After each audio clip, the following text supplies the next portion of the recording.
our application with both facts and the law. So I'm doing the law, then my colleague will do the facts. It's the same thing if we started with the facts. So I'm almost done with the law. But sometimes he does that to take me off-road, and he knows I never get off-road. So, Your Honor, I was inviting the court to paragraph 24 of the very erudite decision of learned Justice Joel Ngugi, which sets the test required for the grant of the order of detention continuing, which my other colleagues prefer to call custodial orders. And it says, at paragraph 24, if you permit me to read, so, even while accepting that the text of Article 49(1)(f) may, in certain circumstances and contexts, and we submit like this one, comprehend a situation where a person is presented before a court without being formally charged and is thereby informed of the reasons for his continued detention through the state's application, like ours, to have him so held, the state must satisfy a double test. A, first, the state must persuade the court that it is acting in absolute good faith and that the continued detention of the individual without a charge being preferred, whether provisional or otherwise, is inevitable due to existing exceptional circumstances. So that, Your Honor, through the factual matrix, we are going to establish exceptional circumstances. And B, this is the second part of the test. Second, the state must demonstrate that the continued detention of the individual without charge is the least restrictive action it can take in balancing the quadruple interest. Now, this is very interesting. Quadruple interests present in a potential criminal trial. There is a potential criminal trial, and this is the quadruple interest. Number one, the rights of the accused individual, in this case the respondent, who is likely to be charged in a potential criminal trial. Number two, the public interest, order, and security. You know, it is not in doubt that this is one of the great matters of the greatest public interest in the country at the moment. Number three, the needs to preserve the integrity of the administration of justice. We will discuss that in a minute. And finally, and the interests of victims of crime where appropriate.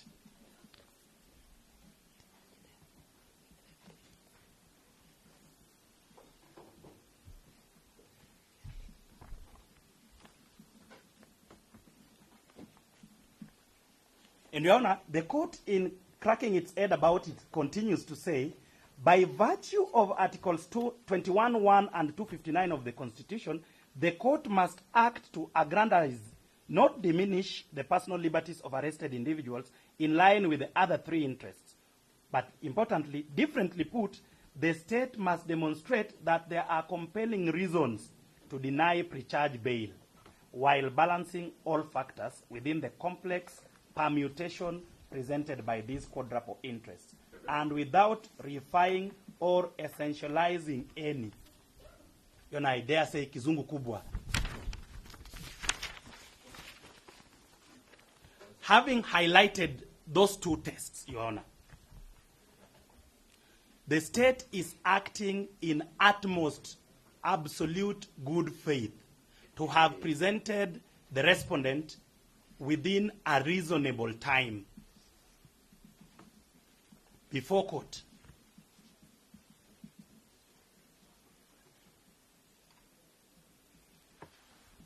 Other than in the police cells, through the affidavit before you, the respondent has been informed, one, of the reason of his arrest, and two, of the reason why the state seeks to continue to detain him.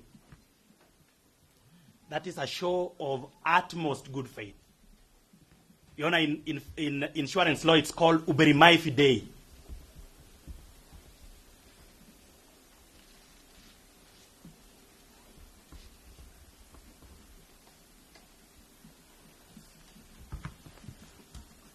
That good faith is furthered by the fact, as my learned senior will tell you in the facts, or rather in the affidavit, that there has been some investigations ongoing and that we just need a limited period within which to complete those investigations. And finally, from my part, in compliance with the need provided for under Article 24 of the Constitution, that the limited detention of the respondent is the least restrictive measure we could adopt to protect both the interests of the respondent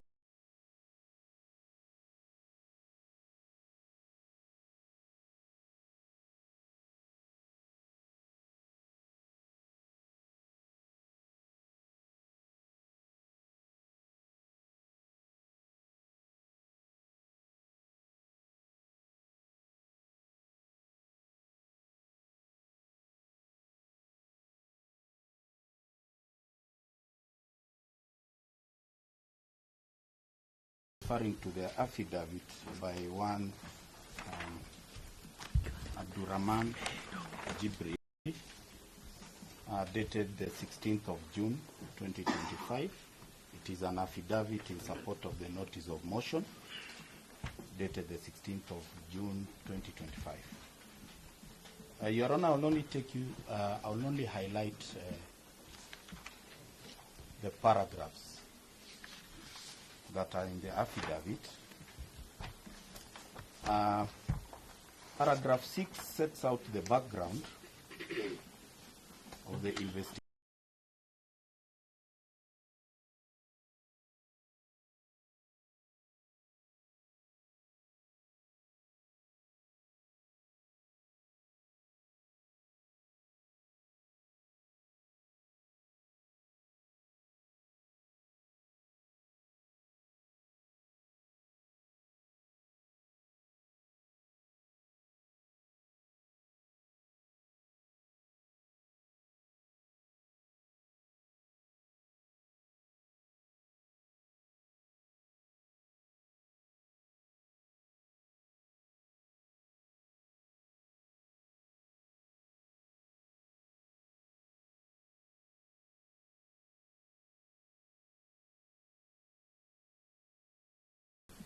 This DIG of police, Mr. Eliud Langat, alleging he suffered continued false and malicious publications on an X account, formerly Twitter, with the username Pixel Pioneer, and requested investigations with a view to establish the person and motive behind it.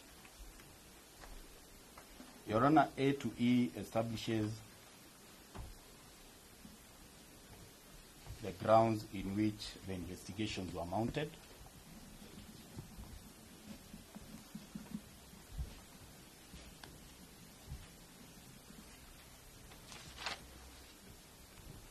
It is at paragraph 6B. On the 7th of June, the DCI team went to Linda Center in Homa Bay County and arrested the deceased at around 2:30 p.m. And they took him to Mawengo Police Station, placed him in custody with the OB number 10-7/7/6/2025. That is 10/7/6/2025. Then at around 3:54 p.m., the deceased was booked out under OB number 11/7/6/2025 and escorted to Nairobi, where he was booked at Central Police Station under OB 136/7/6/2025 at 9:32 p.m.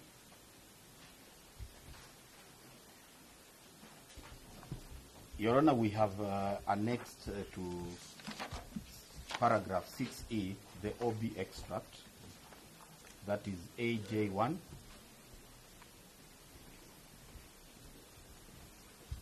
indicating the time that the deceased was booked at Central Police Station. Paragraph 7, Your Honor, the respondent was arrested.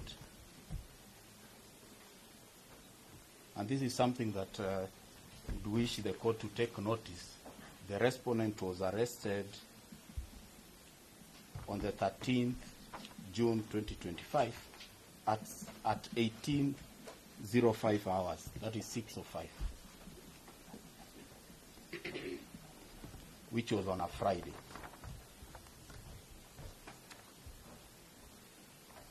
The respondent in paragraph 8 was informed of the reasons of the arrest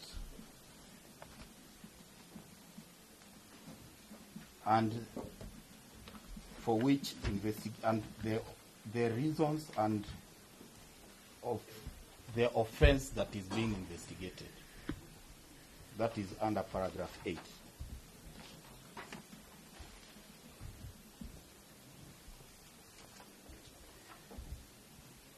Your Honor, in paragraph 10,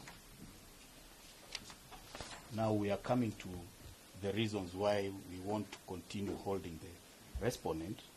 The respondent is the custodian of the station records, being an OCS, officer commanding station, and the surveillance system, the CCTV. And this is at the material time under the investigations.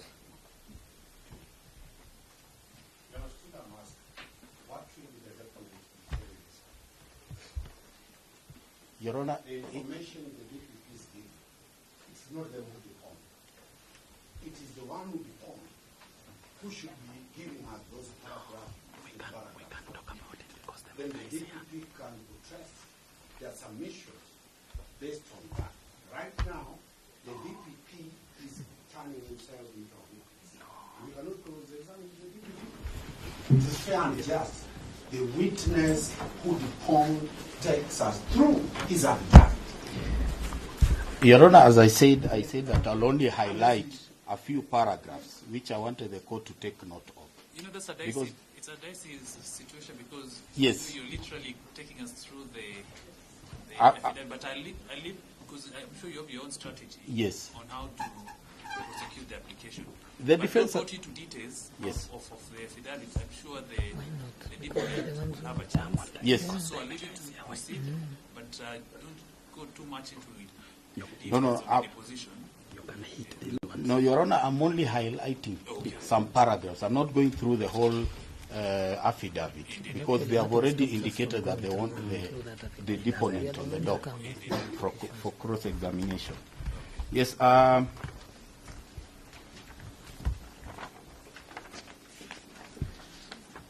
Your Honor, what we are... CCTV, yes, at the CCTV, yes. We say paragraph 10, the respondent is the custodian of the station records and the surveillance system, that is the CCTV, that is under investigation.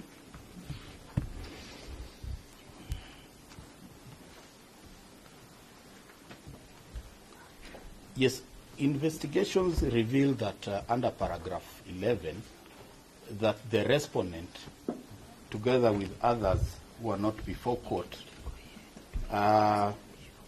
hired a technician to interfere with the CCTV system at the Central Police Station in a bid to tamper and interfere with the subsequent investigations.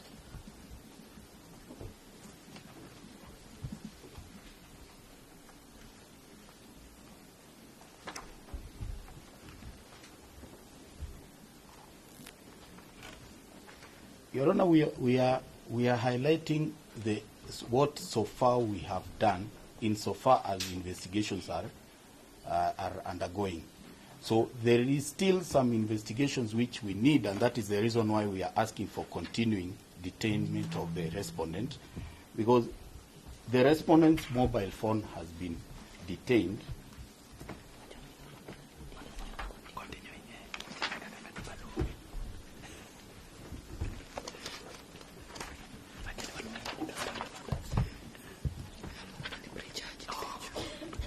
And it is subject to investigations.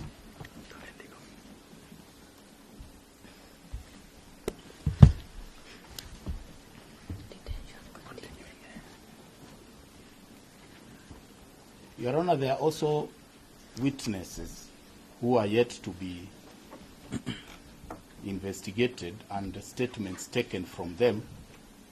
Also witnesses, police officers who are on duty at Central Police Station on that night. Your Honor, given that the respondent is the OCS, we are saying that there's a likelihood that he may interfere with the investigations.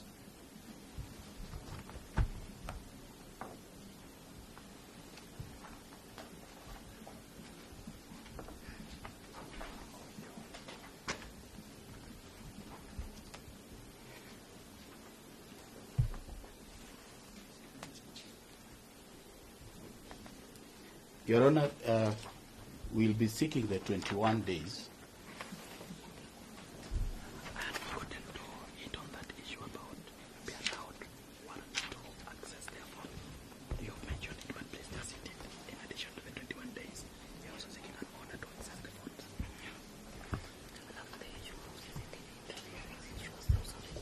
To continue holding the respondent. And in addition to the 21 days, Your Honor, we'll be seeking an order that we access the phones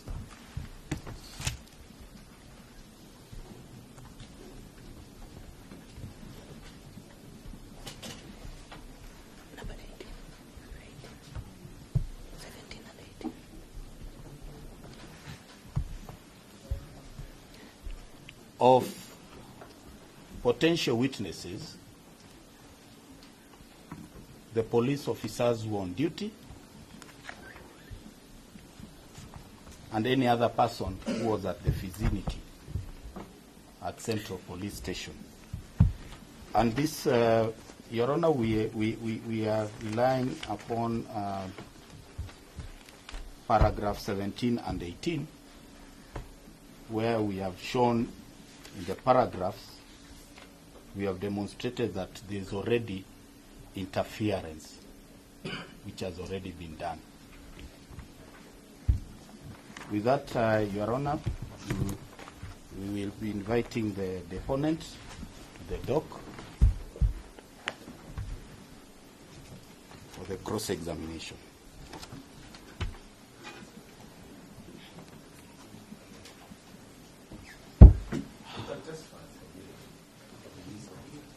Whenever you're comfortable. Yes.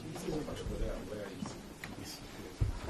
Cannot we be seeking that these are findings to an open test will be allowed at 3 minutes after this test?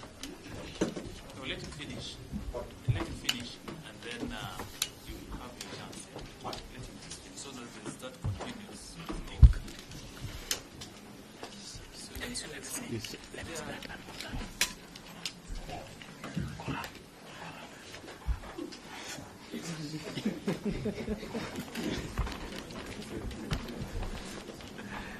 Yes, please.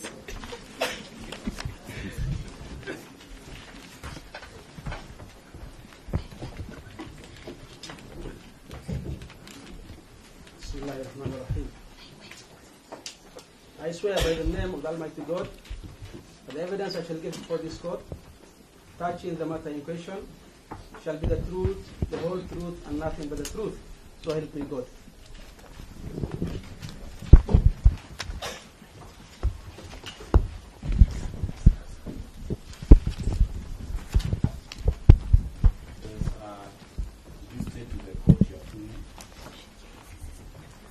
Your Honor, I am Abdurrahman Jibril, Jibril for you, Jibril. I'm a Senior Assistant Director, Investigations with the Independent Policy and Oversight Authority. Yes, on this affidavit and report. Yes, Your Honor. Yes, kindly proceed with the affidavit. And, there will be questions given from the defense. Thank you, Your Honor. Your Honor, I am one of the investigating officers in the ongoing investigations that IPOA is currently conducting in regards to the brutal murder of Albert Omondi Ojwang. This is pursuant to Section 6, 7, and 25 of the IPOA Act. Your Honor, on 8th day of June 2025, IPOA learned the death of Albert Ojwang while in police custody at Central Police Station within Nairobi County.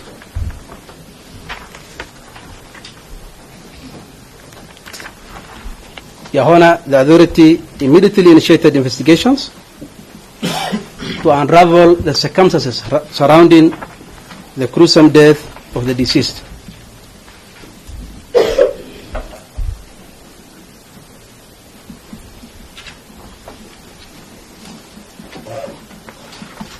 Your Honor, so far, our preliminary investigations have revealed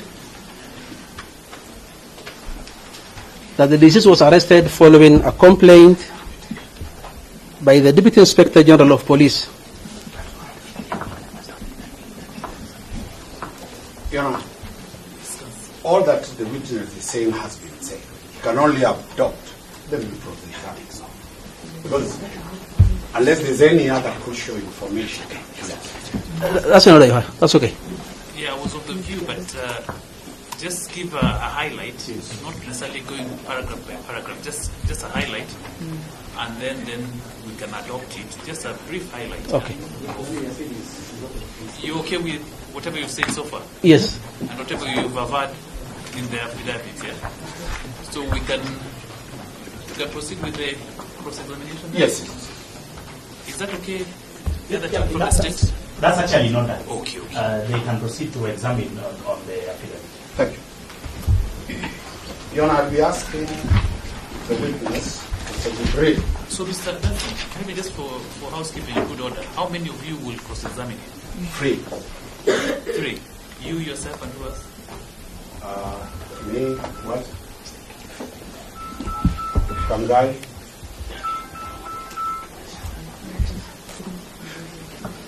So only 3 of you. From Yes, the we'll cross-examine him. The 3 The of others will submit. I think that is okay. Thank you. Mr. Jibril, Yes, Your Honor. can you confirm your position at IPOA over this matter?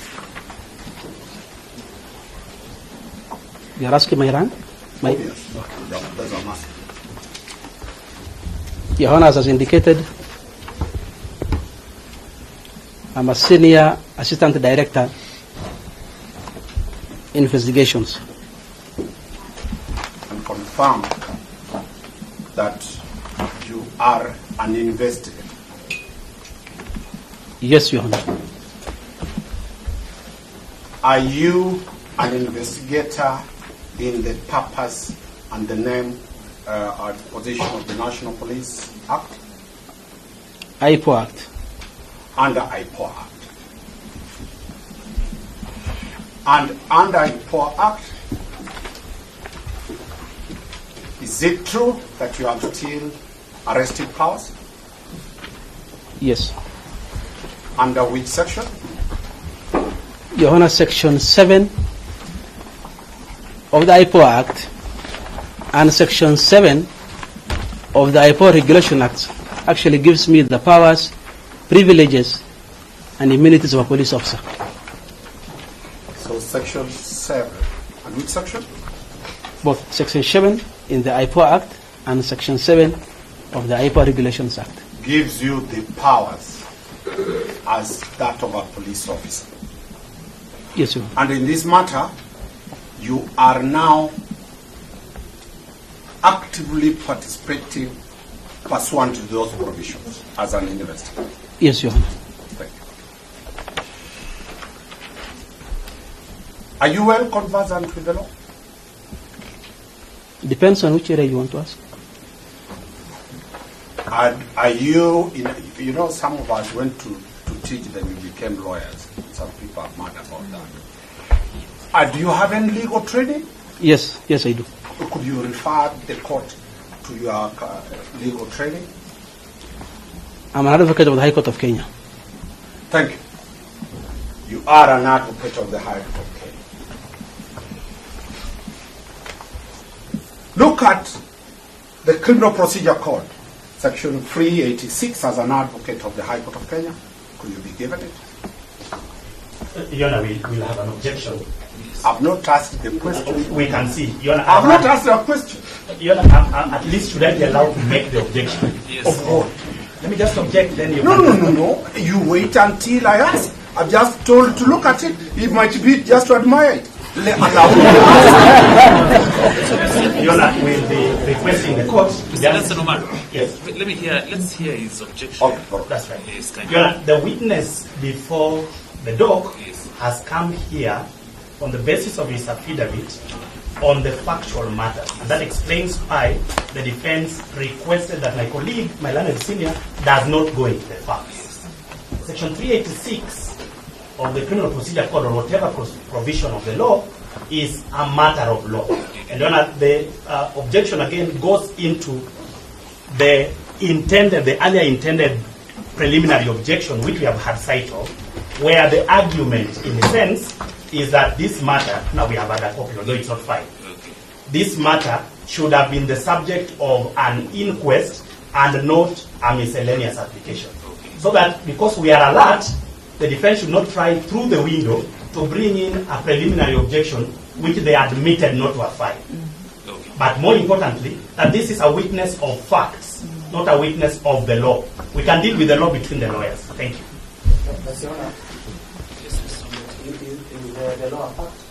Yes, it is. Is he in a court of law? Yes, he is. Is he an advocate? He knows it. What is it that they are fearing and telling us they are coming through the window? If we come through the window, please respond and throw us out of the house. There is a submission. You know, I've not asked any question.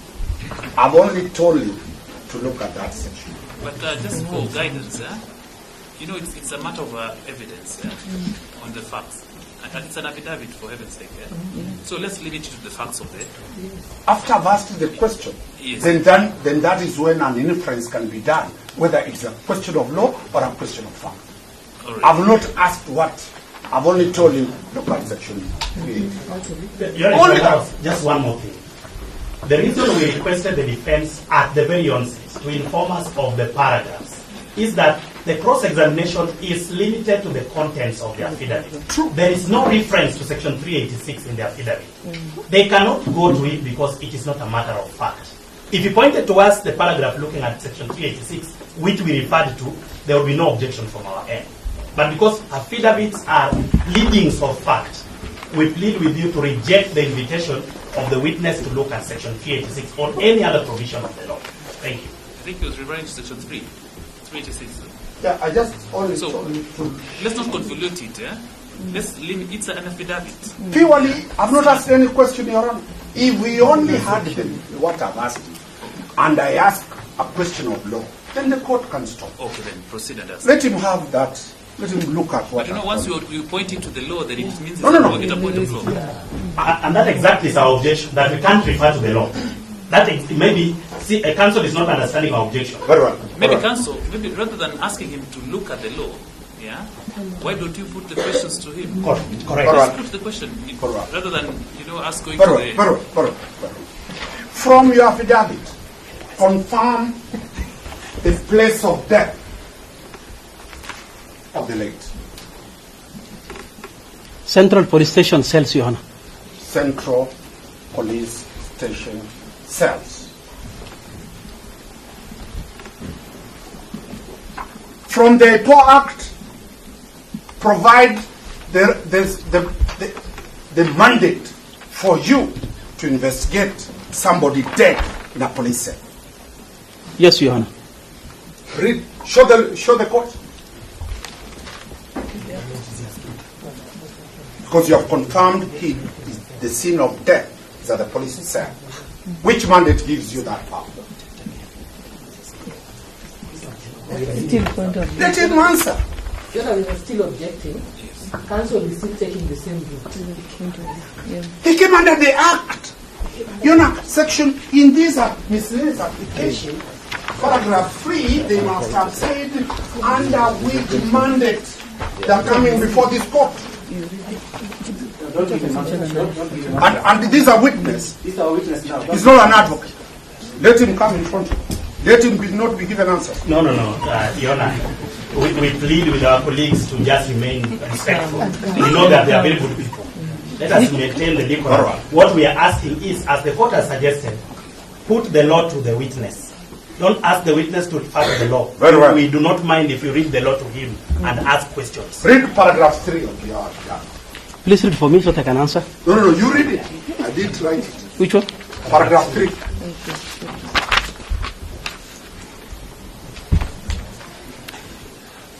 That investigations by IPOA are pursuant to Section 6A, 7.1, and 25.1 of the IPOA Act. Is that the law? Yes. Is that a fact or that is the law? That is a fact as per this affidavit. That's what I'm saying. Yes. You have quoted the law.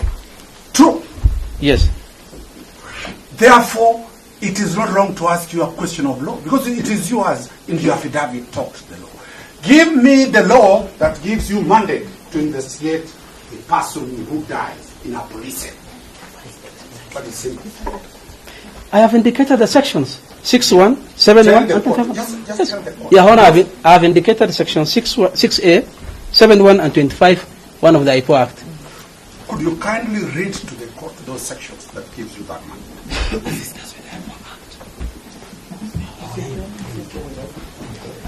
The IPOA Act. Just read to the court those sections for the benefit of the whole world. We don't work for IPOA. Because we did not anticipate that a witness of fact will be made to read the law, we didn't carry a copy of the IPOA Act. If they insist that they want to read it, let them just read it. Wait suffers from selective amnesia when he is cornered. It is there. On any phone. Just read it. Read the section. 6, you read. Okay. Section 6, Your Honor talks about functions of the authority. Yes. Here means IPOA. Yes. That the functions of the authority shall be 6A, investigate any complaints related to disciplinary or criminal offenses committed by any member of the service, whether on its own motion or on receipt of a complaint, and make recommendations to the relevant authorities, including recommendations for prosecution, compensation, internal disciplinary action, or any other appropriate relief, and shall make public the response received to these recommendations. Shall I continue? Yeah, anywhere where the death of a person in police specifically. My question is specific.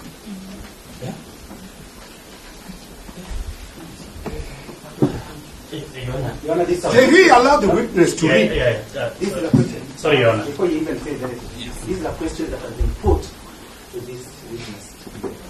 It is about what he has said in his affidavit. He is being asked to justify why he is here and what gives him the powers. The state, who has not been asked a question, can now stand and start giving him answers or start supporting him. Let him answer. Mr. Soruti, Yes. you have Yes, Your Honor, I just wanted to indicate. Section 6 has been referred to in the affidavit. The witness has been asked to read. He has read the affidavit. The witness is being asked about the law supporting an action which is not in the affidavit. That's where the difference is.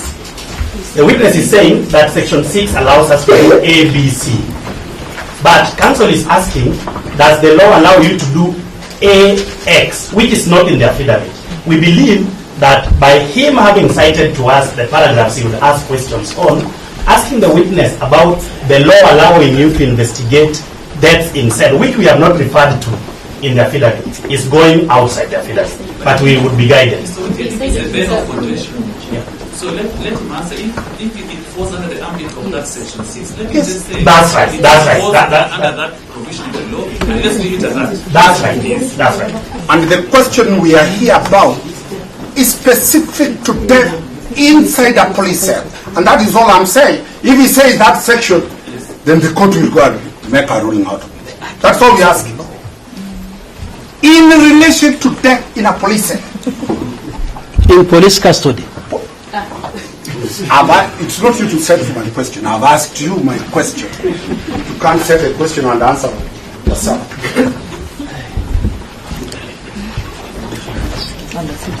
So, Mr. Jibril, Yes. If it's not there, it's not there. the question is, do you have the powers to investigate? We have powers to investigate death that occurs under police custody.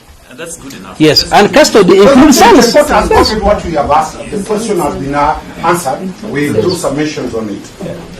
That's all. Let's go to paragraph.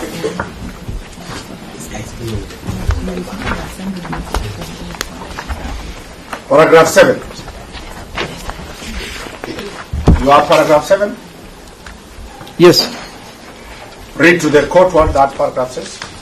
Your Honor, the paragraph says that the respondent was arrested on 13th June 2025 by DCI officers and subsequently handed over to IPOA and was later booked at Langata Police Station via OB 50-13-6 of 25 at 18:05 hours.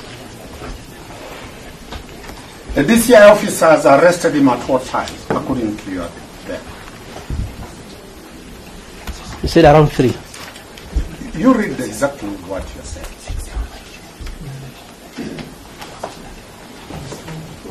I've not indicated the time. That's what I'm asking. Yes. It is not indicated when the DCI officers arrested. Yes. Where did they arrest? At the DCI headquarters. And not Eldoret. No, Your Honor. Found that the accused was not arrested at Eldoret. According to the officers who handed over me to Mr. Talaam, the officers informed me that they arrested him at the DCI headquarters. Thank you. I'm putting to you that IPOA released a false information to the public that he was arrested in Eldoret en route to escape to Uganda. That is not in my affidavit. I'm saying what is in social media is that the respondent... Your Honor, I can only answer what is in on this affidavit. Sorry, Your Honor. Let's not digress to those issues. Yes. Yes. Let's proceed on the question of arrest. Are you aware the Director of Criminal Investigation, my friend Mr. Mohammed Amin, said the respondent is a person of interest? That is not in my affidavit. That's why I said, are you aware? If you are not aware, you are not aware. Counsel, please ask me what is in this affidavit. I'm not going to, Your Honor, I'm not going to answer anything outside the affidavit. I put it to you that based on the DCI mentioning the respondent, on that day at 2 p.m., he presented himself to the DCI headquarters in the presence of his advocate, Juan Keton. Were you aware of that? If you said so. Thank you.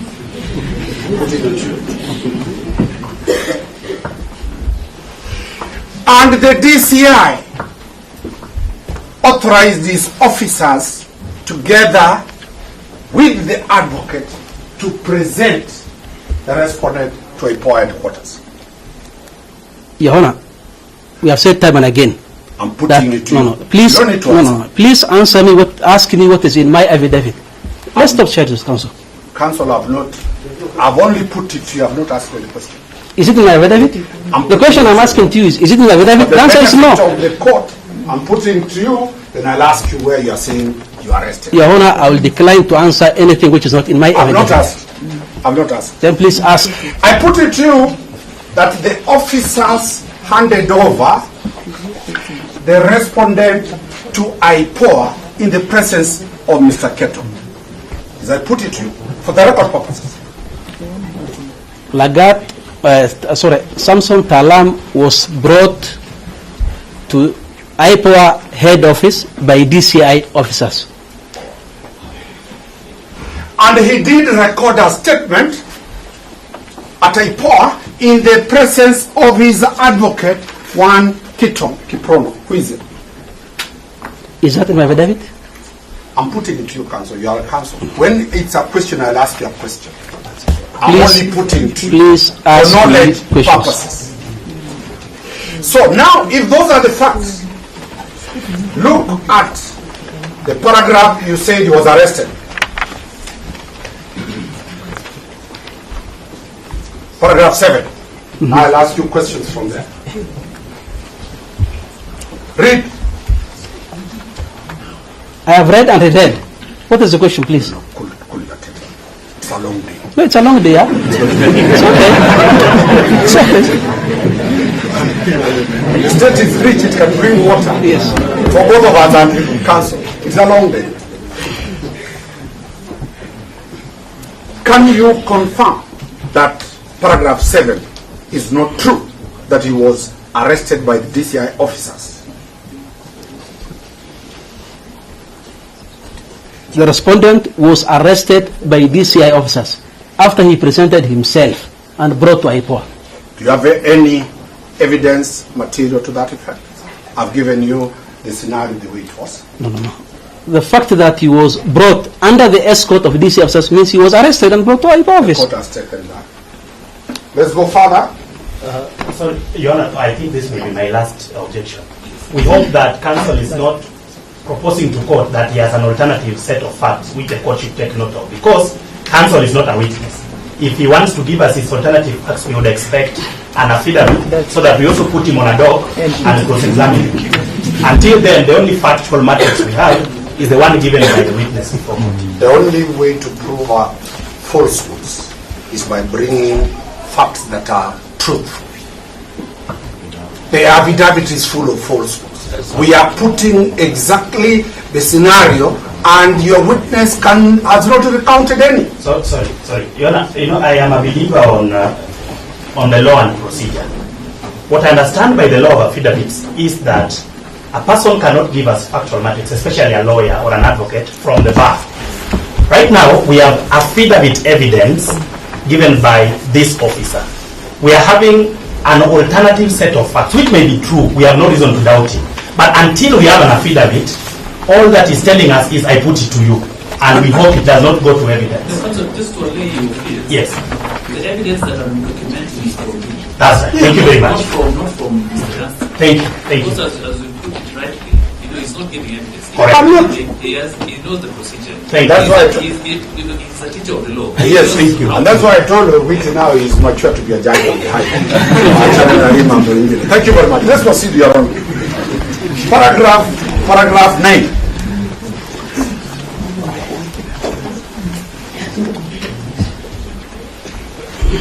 Yes, Your Honor. Paragraph 9. Yes. You have said what? About the position of the OCS? That the respondent at the material time of the incident, he was officer commanding Central Police Station, exercising command of the Central Police Station, hence persons of influence, and has capacity to interfere with the ongoing investigations and likely witness. Do you have any evidence to show that he was in full command at the station? As an OCS, that is. I've asked a simple question. It is either you have it or you don't have it. Do you have anything, either duty roster or something showing he was on duty Your in Honor, command? Your Honor, what the advocate is asking is that you are the presiding magistrate here. Do you have the power over this court? I mean, once you are an OCS, you have got a power over that station. Come on, counsel. We have agreed that you don't have it. You are looking for it. Let me put it forward. And let me put it to you. And Your Honor, just to answer also, whatever evidence that I had, I have put as an extra. Anything else which is not here is purposely done to safeguard, first of all, the integrity of the investigations. And they will be provided at the most relevant time. I'm well aware that this will not be the forum where those charges will be preferred. Yes. So I've asked a simple question. Yes. Among the annexures, there are none. You produced an annexure showing he was in command of the police station at the time the offense was committed? I recorded his statement and he confirmed that at the time of the incident he was the officer commanding station at Central Police Station in the presence of his lawyer. I have not attached in this affidavit. Simple. The answer is clear. You have Yes. not attached. All that's what you are looking Yes. for. It's not attached there. And maybe to answer your question, any other attachment that you might ask is not there, save for the OB extracts, Just don't go. And you are a lawyer. When I say I put it to you, don't respond. I've not asked any question. Then why are you putting in the first place? Why in the first place? You can put it there. You can put it all over. Really went to law school. So that's if you don't want answers, those questions that you're putting, you're know. putting a lot of putting in. Yes. Yona, we have our own label here. Allow us to proceed. What is relevant, record. What is not relevant, leave it. I put it to you, the police station, and the deputy was in command as an OCS. That is not in my affidavit. And I put it to you that the OCS was never near Central Police Station. That is not in my affidavit. Thank you. The world has had must not be. Let's go paragraph 15 on the question of him likely to plan. You there? Yes. We have agreed there is no any material. Yes, nothing attached. To Let's this. proceed. Okay. Paragraph 10. You go back. Oh, I asked you paragraph 15, yes. I'm going to paragraph 16, sorry. Okay.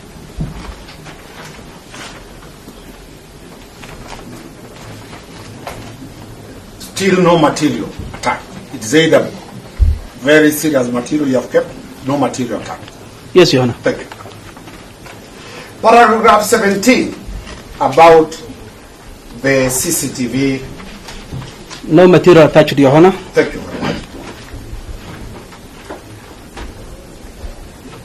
Paragraph 18. No material attached. No material attached. Paragraph 17.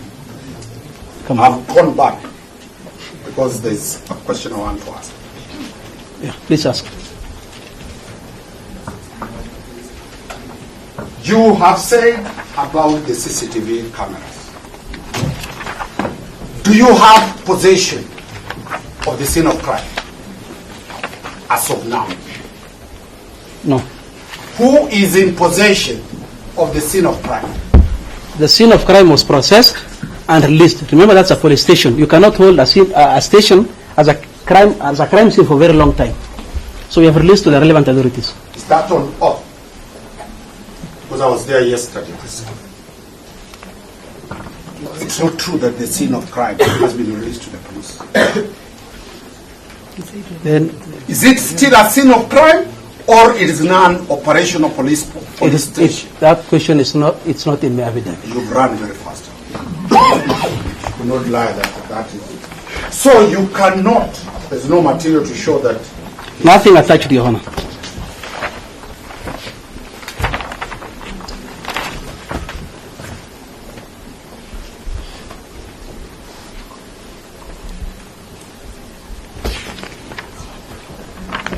Paragraph 19.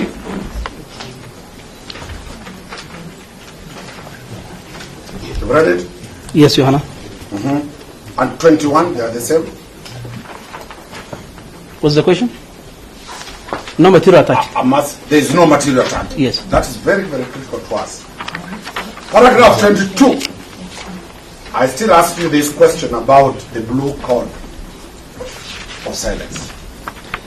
I will refer you to the High Court decision. Tell the court.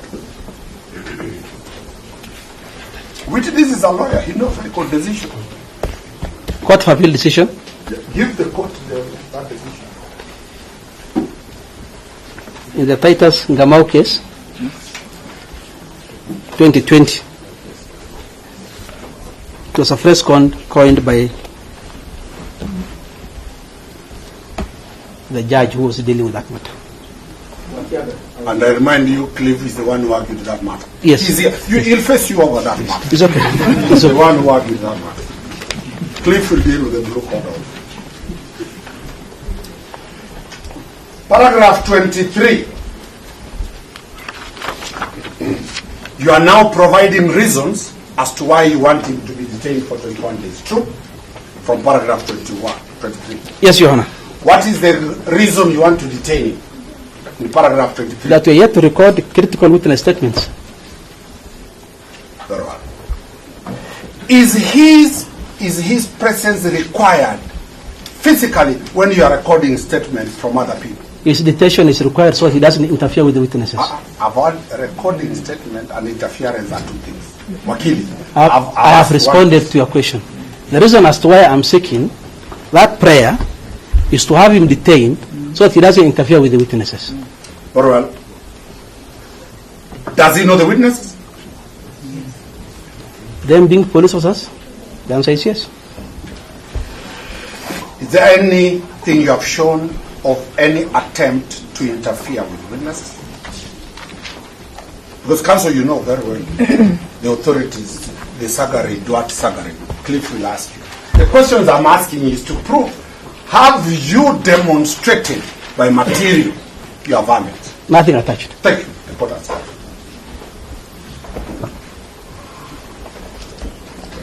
Paragraph 24. What are you addressing? That we are saying if released, his security is not guaranteed due to the public anger demonstrated by the case. I've just read what is in the affidavit.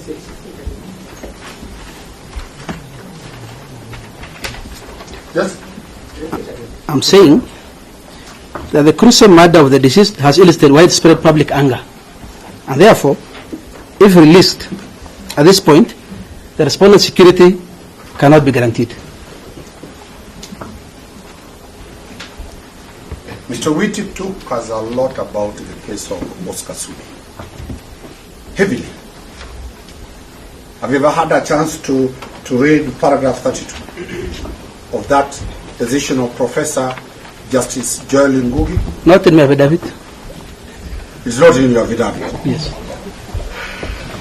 For the benefit of doubt, you are saying you want to detain him on two limbs. One, for the safety of his life. True? Yes. Do you have anything to show that his life is in danger? Nothing attached. Do you have anything to show that he is a danger to anybody of the public? Nothing attached. So it is an apprehension. Yes, Your Honor. Thank you. It is an apprehension. Lawyers swear to be court officers. It is an apprehension. And you are very aware that the National Police Service is the one mandated to provide security for everybody in this country, including the already convicted murderers. You are aware of that? Not in my affidavit. No. You will fail to be not understanding what I'm asking. I'm asking you this question. The duty to protect life and property falls under the police. If you say so. And this country is not a banana country where the rule of law has broken. So it is not right to say you are preserving his life in cell. And he pays taxes. Everybody pays taxes to be protected. And that it will be dealt with in the cases that I've talked about. Now, What other reason do you need him in cell to detain him for 21 days? All I stated in What my do you specifically want him to do? All I've stated in my affidavit. Is there any other reason we have not dealt with? Everything I require, I have indicated in my affidavit. Confirm you have his phones. His phone. His phone, you have it. Yes. And you are seeking this court. Did you have the court order to possess that phone? I don't need a court order to possess a phone. Do you need a court order to get access to the phone? Yes, I do. Where is the provision that does not allow you to have authority to possess? It's a seizure. Oh, wait, allow me. No. Yona, where is the provision that does not allow you? Surely. Where is You the are asking provision? for a provision which does not allow you. This is a negative provision, does not exist in our law. He should tell us the positive provision, and council can put it. He can continue putting into in that this provision does not allow you, not the negative provision. Maybe rephrase your question.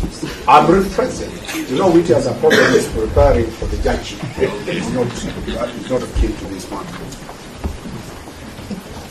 You need him 21 days for the sole purpose of granting access. Is it him who grants access or the court? No, Your Honor.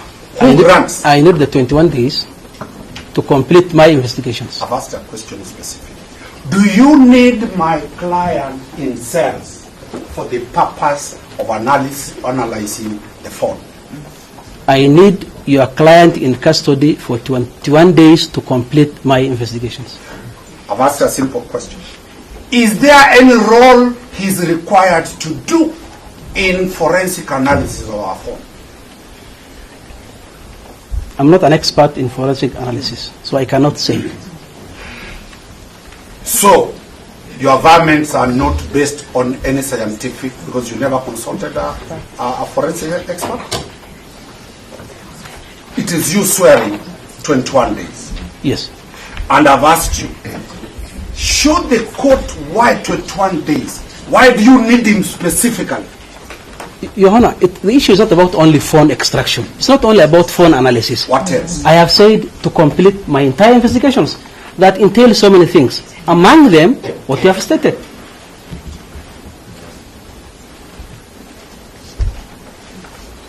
And lastly,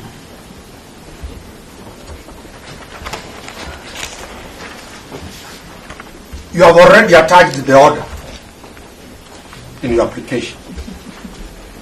Look at it. We have an order.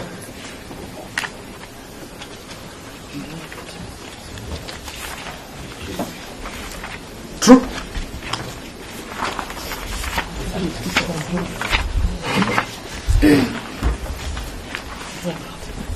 Makori, this is a competent advocate and witness.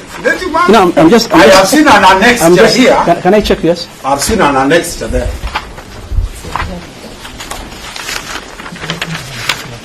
We were given an annexure that has. Is it yours? Yes. Or disown it? No, it's ours. Very well. Let me ask you the question. You are certain you are getting It's a draft. these orders? Counsel, this is a draft. No. It's a draft. Which is saying, is the office of the DPP or IPOA that gives the orders, or is the landed court?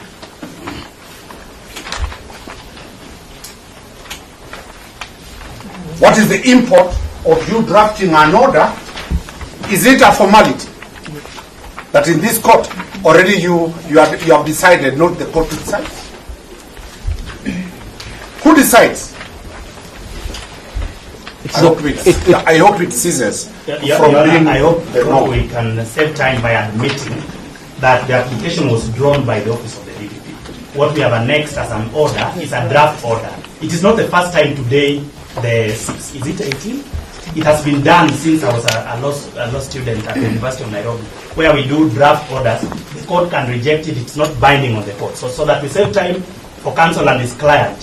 We Which have only for good practice. We admit. Avoid doing the judicial work leave the courts to do their works. So maybe Mr. Witty, let's not delve so much on that here. Yes. I think what Mr. Witty is saying is just practice that they have adopted from the DPP's end, which is not a good practice. It is not good practice. So let's leave it at that. If I sat in that office, I wouldn't allow that. But I was chased. Thank you very much. Let me allow Mr. Kangai to proceed.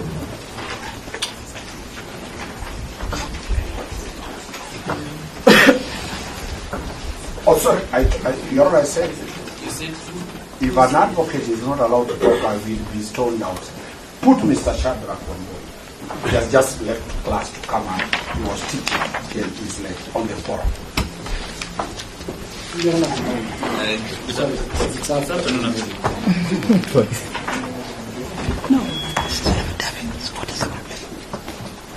So, Mr. Kanai is Mr. Shadrach. They will release Shadrach, then We're just trying to put in order. It should be a difficult one. After Mr. Shadrach, Mr. Keto will play his legal basis. Then I'll wrap up the application. I think if Umbeta and Uju will be making a submission on that one. Your Honor, with your permission, I will ask very few questions to my colleague, Mr. Jibril. Unlike my seniors, I am the soft one. And I hope you are around so that you don't ask again the same questions which I have already answered. Yes, yes, I teach law, just relax. Okay. Mr. Jibril's sentiment is valid. Yes. I was about to Same make the same commentary. The problem is his body. Cliff, make sure he eats well. So that we can avoid repetition. Thank you. Mr. Jibril, I want you to confirm to the Honorable Court that indeed one person of interest in the matter surrounding the death of the late Albert Ojwang is the Deputy DIG Edward Lagat. Please repeat the question. I want you to confirm to the Honorable Court that the late Albert Ojwang was arrested pursuant to a complaint made by the DIG, Mr. Eliud Lagat. Yes, Your Honor. Thank you. You also want to confirm to the court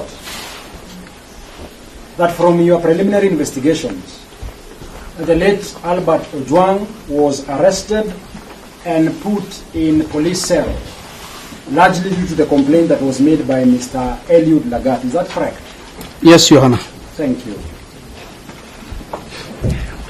You confirm to the court that the investigations you seek time to continue with are investigations meant to assist you to unravel the persons who should be held culpable for the death of Albert Ojwang. Is that correct? Yes, Your Honor. Thank you. Please inform Your Honor the name of the chairperson of the body where you are coming from. Your Honor, I think we have agreed that what I'm going to answer is what is in my avowment. Please, just listen. No. This is cross-examination. I decline to answer that question, Your Honor. It is in public domain who is the head of IPOA. Just respond. That is your work here. I'm responding. Please respond. Who is the chairperson of IPOA? That is your work. My response is it is not in my affidavit. Yes, yes. JV just inform me. No, no, no. I mean, Your Honor, we have agreed that I will be cross-examined on what is in this avowment. The chairman of Independent Police Oversight Authority's name or his position is not in my affidavit. But you come from that Yes. Yes. And the council knows who is the chair of the IPOA. Please answer the question.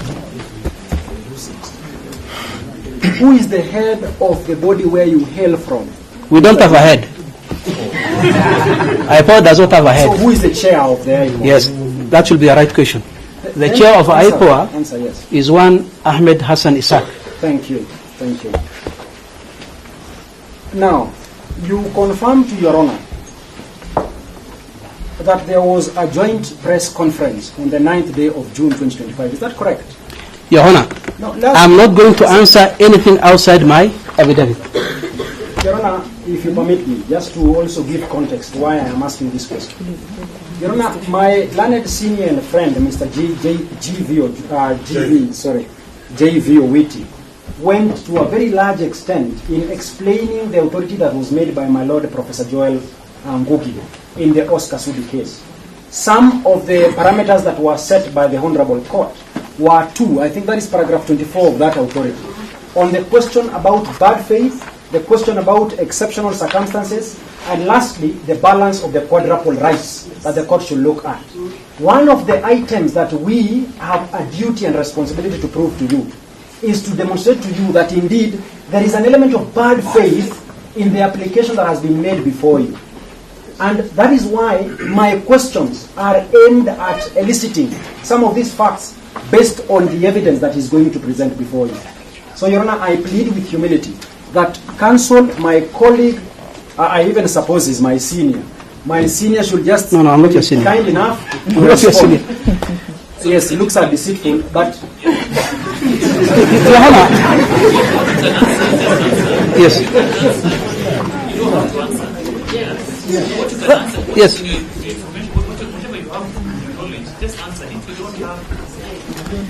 Your Honor. You cannot argue the court. No.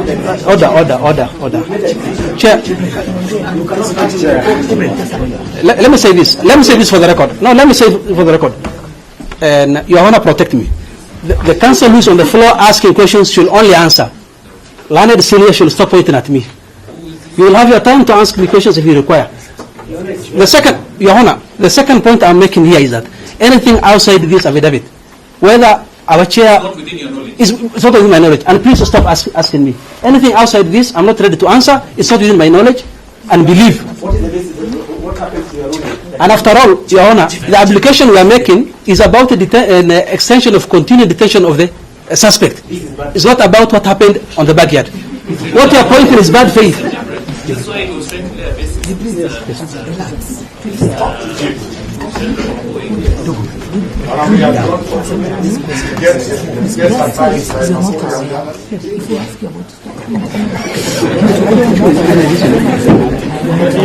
just give us a minute. Take a break. No, we don't need a break. I think just No, we don't need a break. We don't need a break. 1 minute.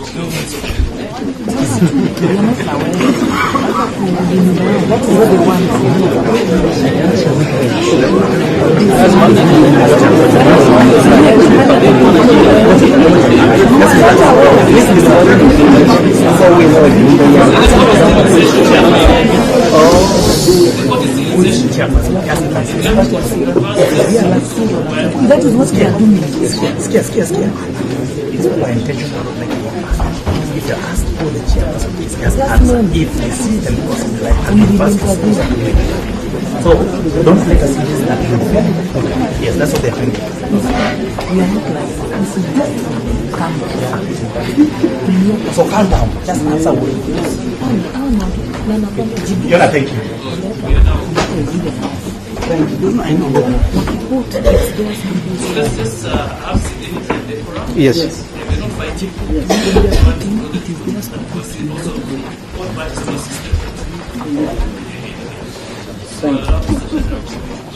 Thank you. Mr. Jibril. Yes. Counsel, please confirm to Your Honor that there was a joint press conference on the 9th day of June 2025 where the chairperson of IPOA was in the company of Mr. D.I.G. Eliud Lagat and the Inspector General of Police and others. I'm not aware. You are not aware. Thank you.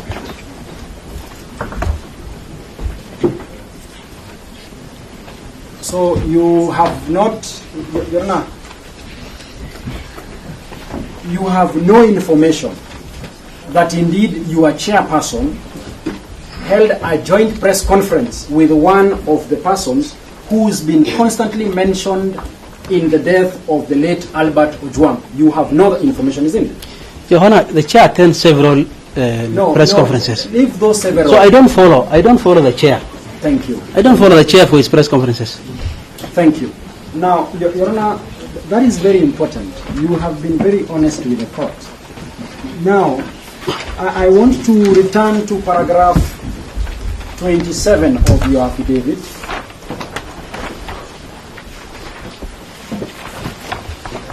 Yes, paragraph 27. You have made mention that the reason why you are inviting the court to order the pre-charge detention of the suspect before court is because you have fear that he might run away from the jurisdiction of this court, isn't it? Yes. Have you, in your well-elaborate affidavit, demonstrated an instance where probably he was invited, he never turned up, or you have proof that he has already booked a ticket to a certain foreign land that he has presented before court? That is not in my affidavit. No, you have in your affidavit. No, I'm saying yes. The answers that you are looking for is not in my affidavit. No, I am asking a very straightforward question, likely to attract a yes or no. Yes. I am asking you again. In lieu of your paragraph 27, on the question about the temptation by the suspect to run away from the jurisdiction of this court, if allowed his liberty, have you provided before this court No. any material? No. You don't have any material? No. Thank you. Your Honor, that should be all for me. Thank you.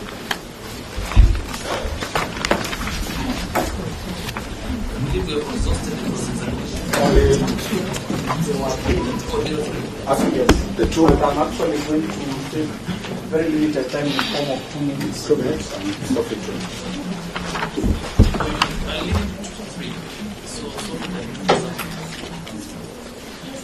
Then I can do 125 minutes, depending on how it's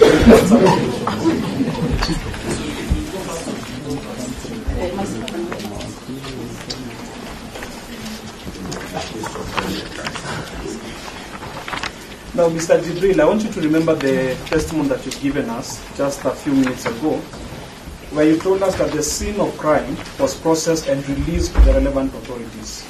Is that still your stand? No, it's not in my affidavit. That's my answer. Yes. You made a representation to this court and told us that the scene of crime was processed and released to the relevant authorities. Is that correct or not correct? Now, Your Honor, the scene of crime here I'm talking about. Correct or not correct? The cells where the deceased died has been processed and released to the relevant authorities. Thank you. Now, can you tell us the investigative steps that you have used to preserve the CCTV and the occurrence book? The occurrence book is a digital. It's not. It's a digital. It's a digital. Yes, yeah. Is it with your possession right now? No, it cannot be. It cannot be. It cannot be in my possession. Have you extracted the relevant entries on that particular day? Yes, and attached to the affidavit. Thank you. Now, number 2, about the CCTV, can you tell us the preservation measures that you've taken to preserve the sanctity of that CCTV footage? Your Honor, we are a team of investigators. That aspect is being done by the forensic team. So you can also confirm that the CCTV in itself is not with the police station. It is with the forensic team. No, what was extracted is only the DVR. But the entire, you can't carry a whole screen. It's okay. That's what I want you to tell me. Yes. What was extracted is only the DVR. Yes. Yes. So the DVR that records the events of that fateful day is the forensics team. Yes. Thank you. That's all.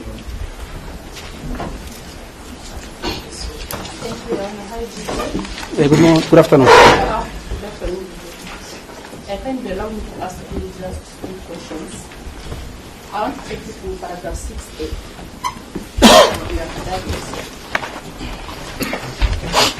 Where you have said the DPO received a complaint from the Deputy Inspector General of Police. Confirm? Yes, Your Honor.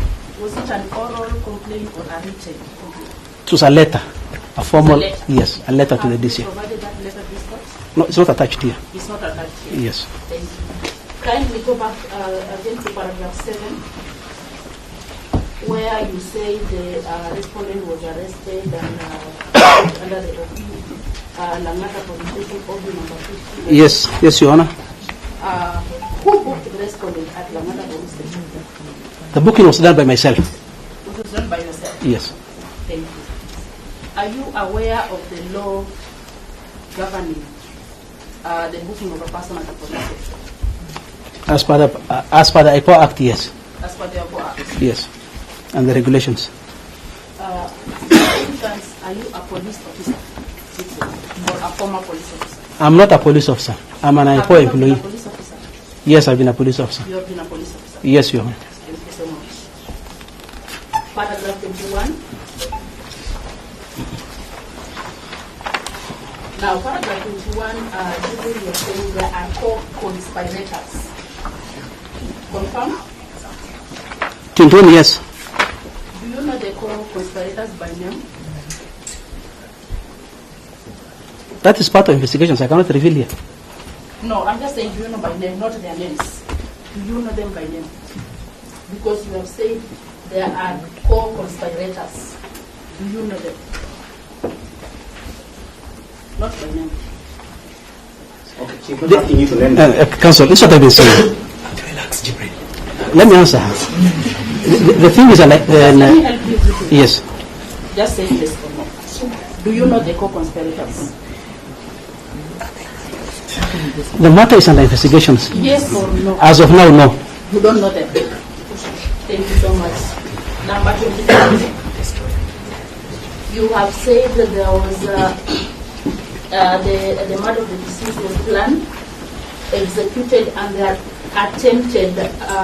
attempts to cover up. Do you know the people who are trying to cover up the death of the deceased? One of them is your client. Do you know that with certainty? Yes. Have you provided evidence to that effect? Or No. the attempt to cover up? It's under investigation, but not attached to this affidavit. You have said yes, you know the client is one of the people trying to cover up.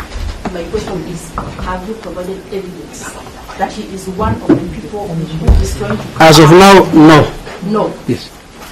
Thank you so much. Thank you, Honor. That is the I think, Your Honor, that will be the end of the examination of the witness. He will lay down,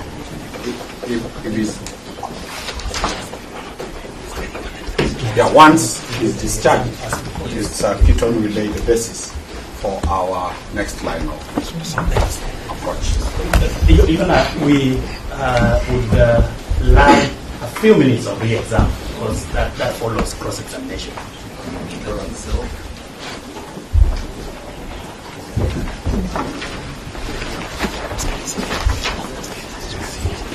Mr. Jibril, Yes, Your Honor. my work is to calm you down completely. And make you No, actually, I'm calm and composed. I'm glad. Thank you.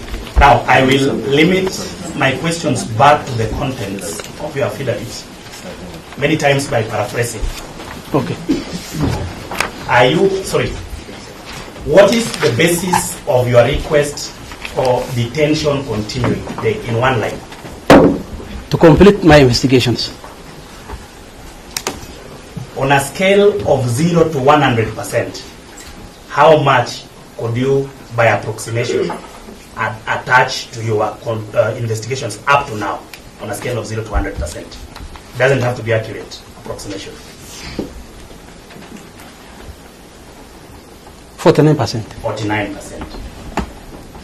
So I can mathematically say this as direct evidence that you're saying there is 51% of investigations to be done. Yes, Your Honor.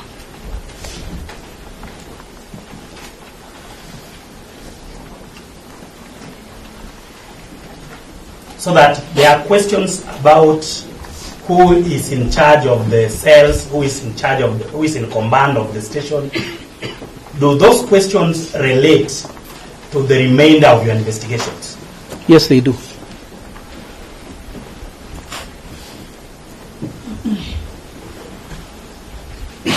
Now, to ask another direct question, are the questions from the defense some of the things you need to investigate to complete your investigations? Yes, Your Honor. Thank you very much, Your Honor. I'll hand over to Mr. Jackson.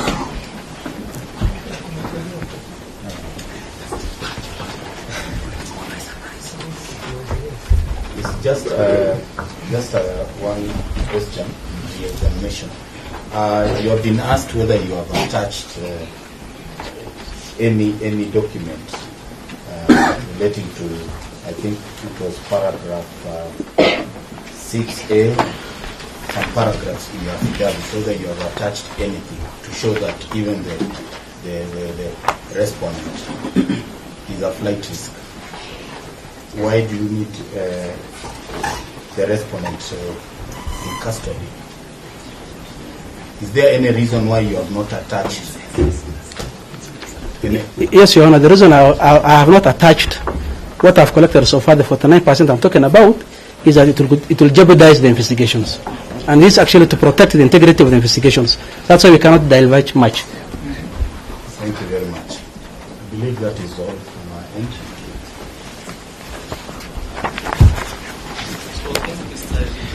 Thank you, Your Honor. I'm glad that you confirmed that you were calm. Yes. Thank you. Then allow the next phase of our team, led by Kip.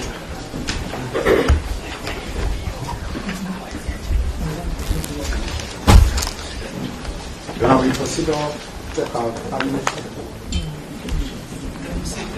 It depends how you As we are ready, we are only asking for the benefit of how many will be submitting. 4. There's Kitton, there's Langat, there's Kitsi.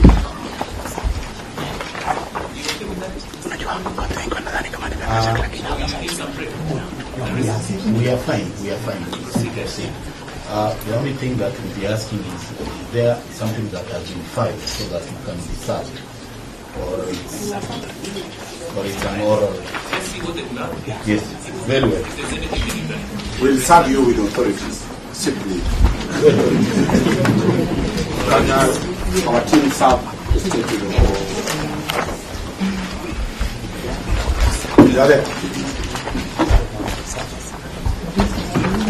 So just like brevity, because this issue is valid itself. So just brevity, just direct to the point here. Submissions.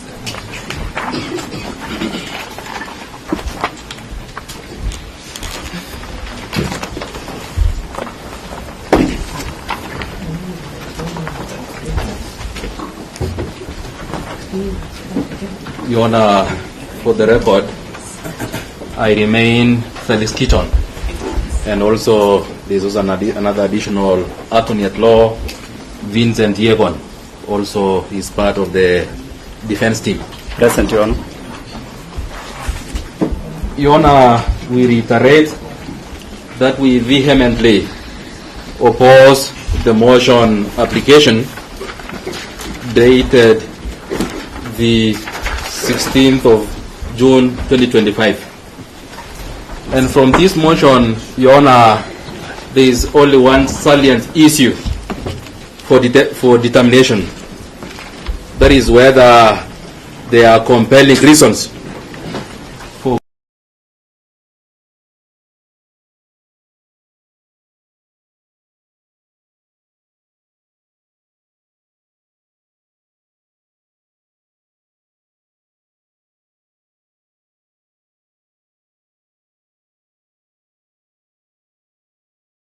pre-plea, pre-trial, or pre-charge detention has been settled in law, is well settled in law.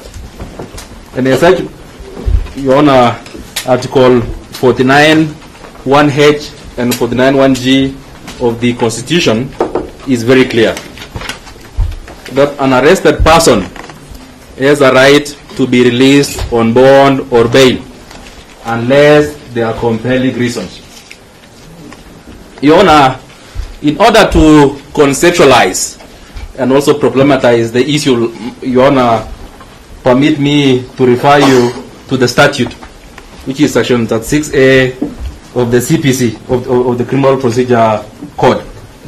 And in order also to contextualize the issue, Your Honor, is that this section 36A was an amendment following the locus classicus in Michael Rotich, that is in Michael Rotich versus the Republic, the 2016 decision, whereby, Your Honor, in this section, it lays the two-tier threshold for such an application to succeed. The first burden, Your Honor, is on the investigation, that is the IPOA. And the other also burden also, Your Honor, rests with the Honorable Court.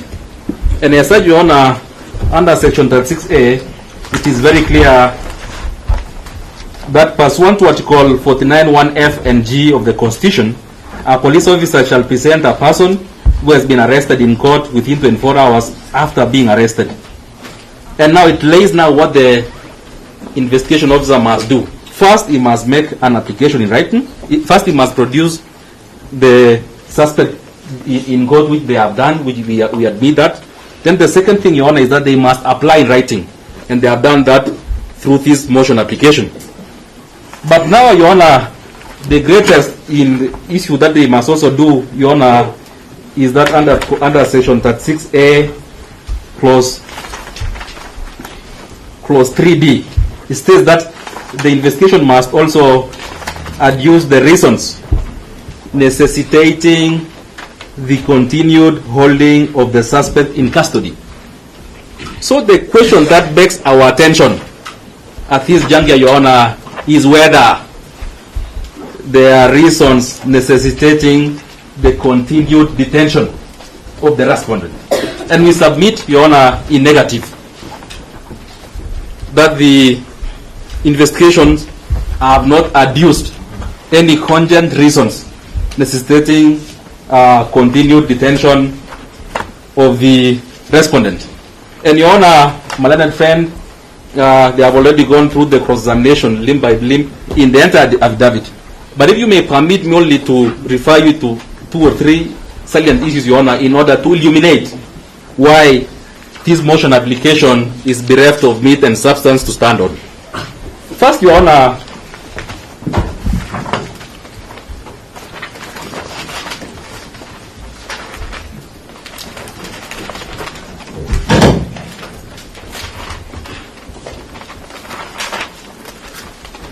I will refer you, Your Honor, to look at paragraphs 9, 10, 11, and 20 of the affidavit.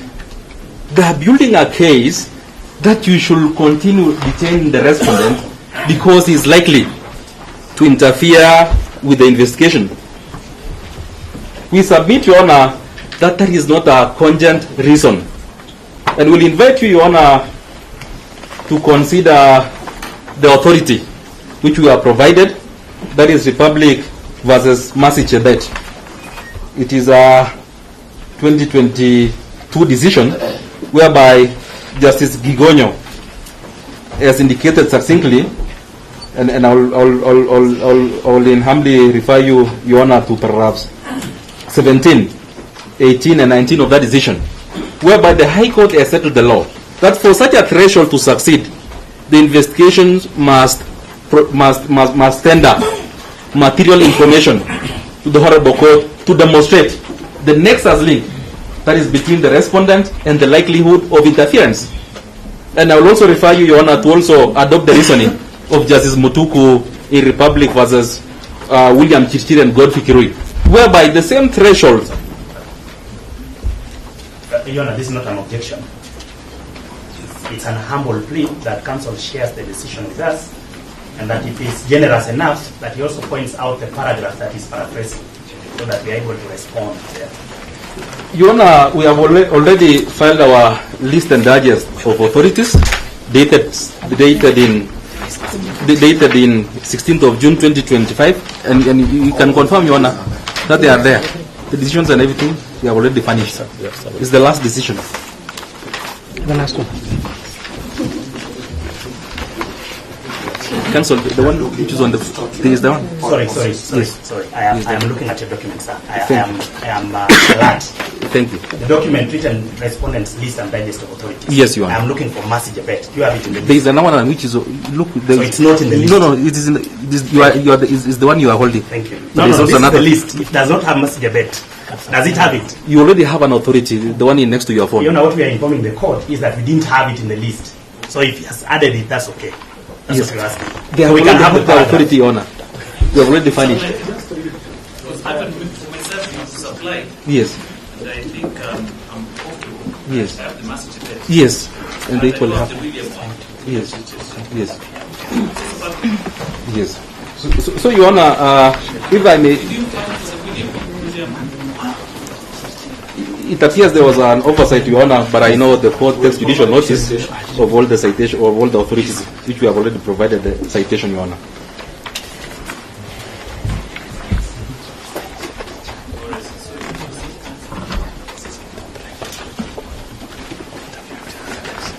Sorry, Your Honor, he has interfered with the flow of my thoughts.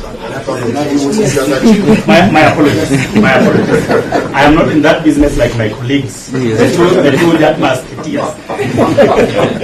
So what you are saying, Your Honor, at paragraph 17, Justice Gigonyo has laid the threshold and also illuminated that interference with witness undermines the criminal justice system and dents the integrity of the criminal process. And he goes on and also says that for such a ground to succeed, the prosecution must tender or must present material information to the Honorable Court. And the also decision which you have also cited, Your Honor, the William Chishir case, whereby Justice also Mutuku has said that there should be a nexus between the respondent and also the stated interference, Your Honor. So that was the main ground, Your Honor, that has been advanced at paragraphs 9, 10, 11, and 20 of the affidavit. Another link, Your Honor, of the affidavit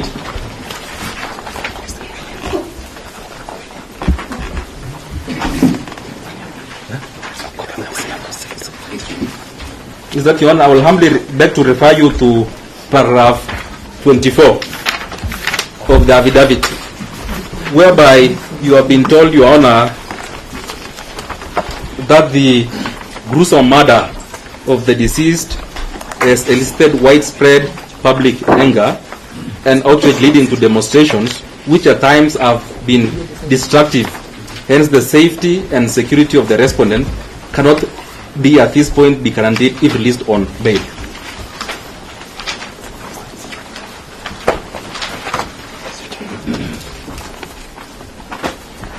So in order, Your Honor, to demonstrate that such a reason, Your Honor, should not hold waters is that we will humbly beg to refer you to the same decision of Justice Gigonyo, that is Republic versus Mercy Chebet, whereby at paragraph 20, which is also titled Safety and Security of the Accused Person, the judge lamented, Your Honor, at paragraph 21, that I have lamented time without number, and again slide into grief. How and why in this age and time should people take the law into their hands to harm the accused? The community herein is within the territorial jurisdiction of the Republic of Kenya, a nation governed by law and order. And under the Constitution of Kenya 2010, I wonder whether the said community will derive the authority to harm or kill a suspect under trial. No one is above the law or should take the law in their hands. All are bound by the Constitution which reigns. And the community in question should let the law punish the accused. This should stop, and my view is that ground that the security of the accused is threatened by the members of the public or victim family should never, and mark my words, Your Honor, should never be encouraged to be a ground for denial of bail. Otherwise, the courts will inadvertently promote or condone violence, disorder, and usurping of law by individuals or group of people. We say no more, Your Honor. Such ground should fail in limine. The court, the High Court, has settled the law on that. On the other hand, it is even the duty of the police to also guarantee the safety of the respondent. And you have also been told other issues, Your Honor, that they need time to do forensic, to subject the grudges to forensic, etc., etc., etc. We submit, Your Honor, that all those reasons that have been given, it can be done without the need for any custodial order. So we submit, Your Honor, that from all the reasons that have been adduced, none is cogent and none should pass the master of the law, because they have already done what they ought to have done, and any proposed investigations can be done without the need of subjecting the respondent to custody, Your Honor. Having submitted the limb, Your Honor, that they have failed to demonstrate the reasons necessitating further or continued detention of the respondent, Your Honor, we submit on the second limb, whereby their statute also, Your Honor, has also given the court the latitude or guidance on what should do.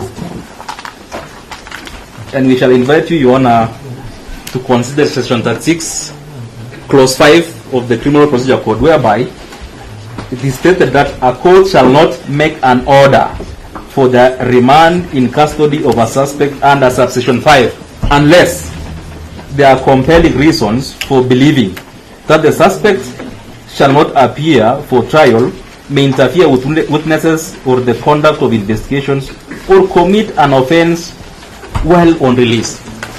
So, Your Honor, even having submitted that they have not adduced that reason, that is a duty that the court also must also satisfy itself before granting any custodial order, that there are compelling reasons that the suspect will not appear during the trial. And there is no such reason that has been advanced by the state, Your Honor. And the other aspect of interference, Your Honor, we have already submitted that there are no material information to persuade you that there is a need to further detain the respondent, Your Honor. And in doing so, Your Honor, on the duty imposed on the court in the two-tier threshold, that is the threshold in the second tier threshold, which is the duty of the court, will invite you, Your Honor, to adopt the reasoning of Justice B.J. Otieno.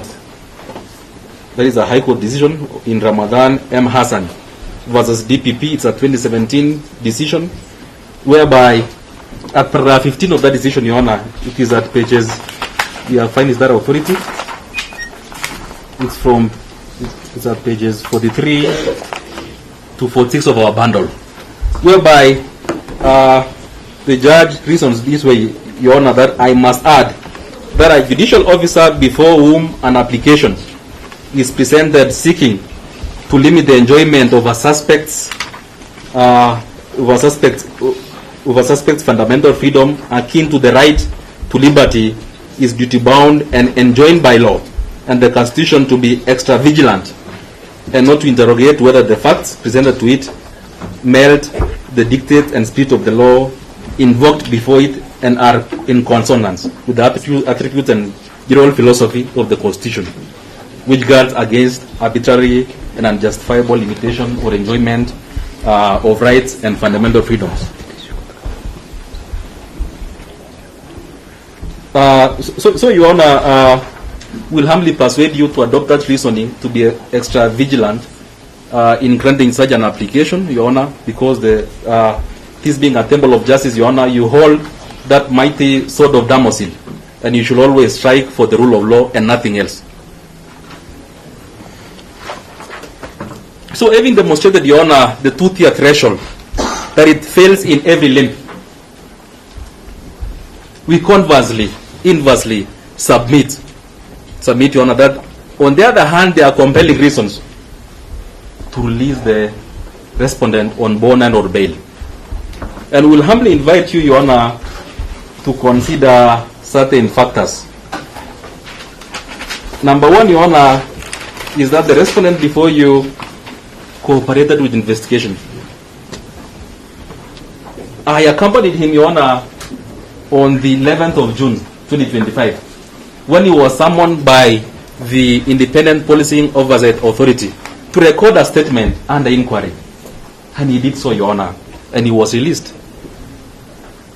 Thereafter, Your Honor, he also presented himself to the DCI Gigiri headquarters on 13th of June 2025, whereby, Your Honor, he sought assistance to be escorted to the IPOA offices to seek whether he is required there or not. And indeed, in my company, he was escorted, Your Honor, and he presented himself, and he cooperated, and he agreed even, and he was duly booked at Langata Police Station, Your Honor. So he has already cooperated, Your Honor. That is a factor which you should consider in granting him, Your Honor. The other factor which we invite you to consider, Your Honor, is that there is already issued in place an interdiction letter, which is duly signed by the National Police Service. And Your Honor, in order to put into perspective, an interdiction letter, Your Honor, is a sua generis document which sets certain conditions, which is a replica of the conditions imposed under Section 36A of the CPC, and also, Your Honor, which technically it holds in abeyance the powers of a police officer. In other words, Your Honor, it removes the teeth from him. He can't do anything. And from that interdiction letter, Your Honor, which I had a privilege of seeing as an attorney at law, Your Honor, he has been told categorically that he should report to the OCS, to the Eldoret police station. So there is also a condition, Your Honor, to demonstrate that it's not a flight risk. There are already safety mechanisms which have been imposed by that interdiction letter, Your Honor. We'll also invite you, Your Honor, to consider the primary consideration of bond and bail. That is to secure the release of an arrested person as and when required. And irrespective of the issues, Your Honor, whether there will be any intended charges or anything, he is still an arrested person within the meaning of Article 49 of the Constitution. And as such, the rights under Article 49 has been activated. And such rights, Your Honor, should be enjoyed to the greatest extent possible. And in interpreting, Your Honor, and in contextualizing the situation, Your Honor, we will humbly persuade you to adopt a latitude that is beneficial to the suspect rather than the state. And in doing so, Your Honor, we will humbly invite you to adopt the philosophy of in Justice Kimaru, as he then was, in Michael Rotich versus Republic, whereby, Your Honor, it's an authority from pages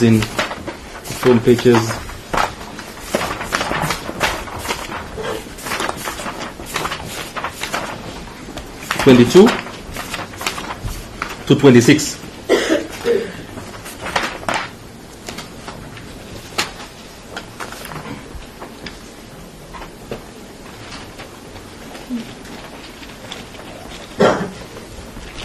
Whereby the judge here in this decision, Your Honor, conceptualized and also reiterated the importance of liberty being in precious. That a personal liberty, right to liberty, should be respected at all times unless there are legal reasons for such person to be deprived of his liberty. And the police should only arrest a person when they have a prima facie evidence that an offense has been disclosed which can result in such a person being charged with a disclosed offense. Your Honor, the reason why we are citing this decision for avoidance of doubt is to reiterate the importance of liberty. It's not about the holding charge. So even in their response, Your Honor, they should not deal with the holding charge. Reasons being, Your Honor, I had a privilege of interacting with this decision, Your Honor, when my then client, Major Rotich, may his Lord rest in peace, was arrested, and we went all the way to High Court. And the court made certain findings, Your Honor, including one holding charge and this liberty. But the holding charge question, Your Honor, has already been, there is a mutation of law. So that is no longer applicable, Your Honor. And we shall demonstrate the reason why that decision is no longer, the question of holding charge is not applicable, is because of the second decision, which we have also furnished you, that is in Kenneth Omondi, Ocheng, and 38 others, whereby the same judge also reiterated and illuminated the law, knowing that there was a development, because between that Michael Rotich and this Kenneth Omondi decision, Your Honor, there was an amendment to Section 36A of the CPC, so which drastically changed the law. That's why we will also adopt the reasoning of the judge that the reason why this court in the Michael Rotich case required a charge or a holding charge or provisional charge to be presented to the court when the prosecution is seeking extension of time was first to inform the arrested person of the likely charge that he or she may face, and secondly to inform the court on the serious nature or otherwise of the charge.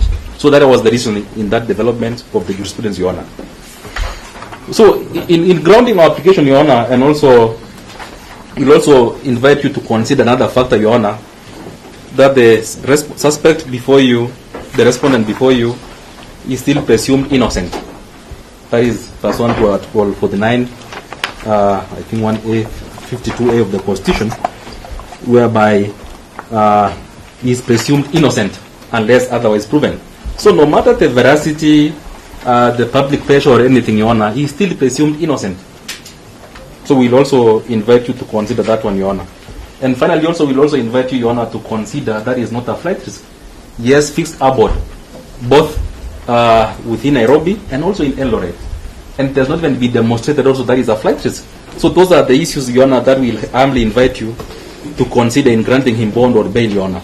And we'll humbly beg to ground our application on that under paragraph 3 to 5 of the bail and bond policy guidelines, which will guide you, especially on the situational analysis. And we'll also beg to ground our application also, Your Honor, and to support the same also, as per the decisions which we have cited, which we have already provided. That is the authorities, especially the Court of Appeal in Jayendra Gimji Malde versus Republic, whereby the Court of Appeal settled the issue and reiterated the constitutional provision that an arrested person has the right to be released on bond or bail unless there are reasonable reasons not to be released. And also the Court of Appeal has also reiterated that now, unlike in the past, even those persons charged with serious offences such as murder are entitled to bail on reasonable conditions. And the applicant here is certainly entitled to that bond, Your Honor.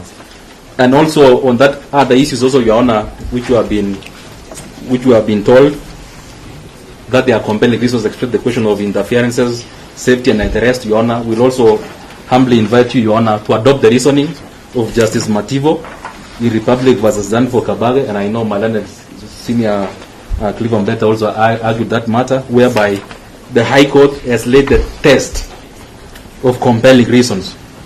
That compelling reasons or grounds ought to be proven to the satisfaction of the court. And mere allegations or possibility is not enough. And bail cannot be refused simply because the accused has been charged with a very serious offense. And that the burden of proving such to the court that there is one or more grounds rests solely with the prosecution, and there is no time whereby the burden can shift to the respondent, Your Honor. We'll also rely on the other decision which we have tendered, Your Honor, the Betty Timotai Kimeiwa case, which was also a reaction to the Michael Rotich case before the amendment, and we have already furnished to you, Your Honor. And as such, Your Honor, we'll invite you to decline the application before you because the same is bereft of meat and substance to stand on, and to invite you to unleash your sword of Damocles and to strike for the rule of law and to admit the respondent to bond or bail. And we'll humbly, Your Honor, suggest that he be released on cash bail or 7,000 shillings. That is what he can afford, because we also know the conditions of the officers in the Republic of Kenya. And also, Your Honor, in also making your ruling, Your Honor, we'll humbly invite also you, Your Honor, to make certain policy, or in your beta dictum, to find or to make certain policy considerations. Because the reason why we are here, Your Honor, is also because of the legal edifice of IPOA, which is created under the Independent Policing Oversight Authority Act, number 11 of 2011. Whereby, Your Honor, I wish, as the people of the Republic of Kenya, we had constitutionalized or made IPOA one of the commissions or independent officers under Article 248 of the Constitution. It would have been good. But what the Parliament did in that Act, Your Honor... Sorry, Your Honor. Sorry. You know, Mr. Hiton is a good friend. He has like a law teacher, like my friend Shadrach Wangui. What he's inviting the court to do, which is now justifying, is beyond the jurisdiction of this court. You cannot make policy. So he should just save us time so that we go to what this court can do. Although he had a very good point, but this court has nothing to do with it. It was just an dictum observations, Your Honor. And the reason why they do that one, they know is that in what the IPOA Act, what the parliamentarians did was to establish a weird... Your Honor, we have objected to that time. It's okay, Your Honor. This court has no jurisdiction. I withdraw, Your Honor, and we humbly beg to submit, and I beg to rest my submissions and raise their questions for me. Okay, thank you. Thank you. I've really appreciated your industry.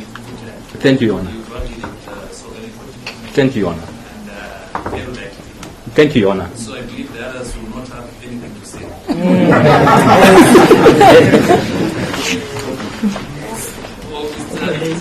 It is Langat. Good afternoon, Your Honor. I'll only go straight to what my colleagues on the other side submitted earlier in the opening statement, and more specifically on the case of Sudi Oscar Kipchumba versus the Republic.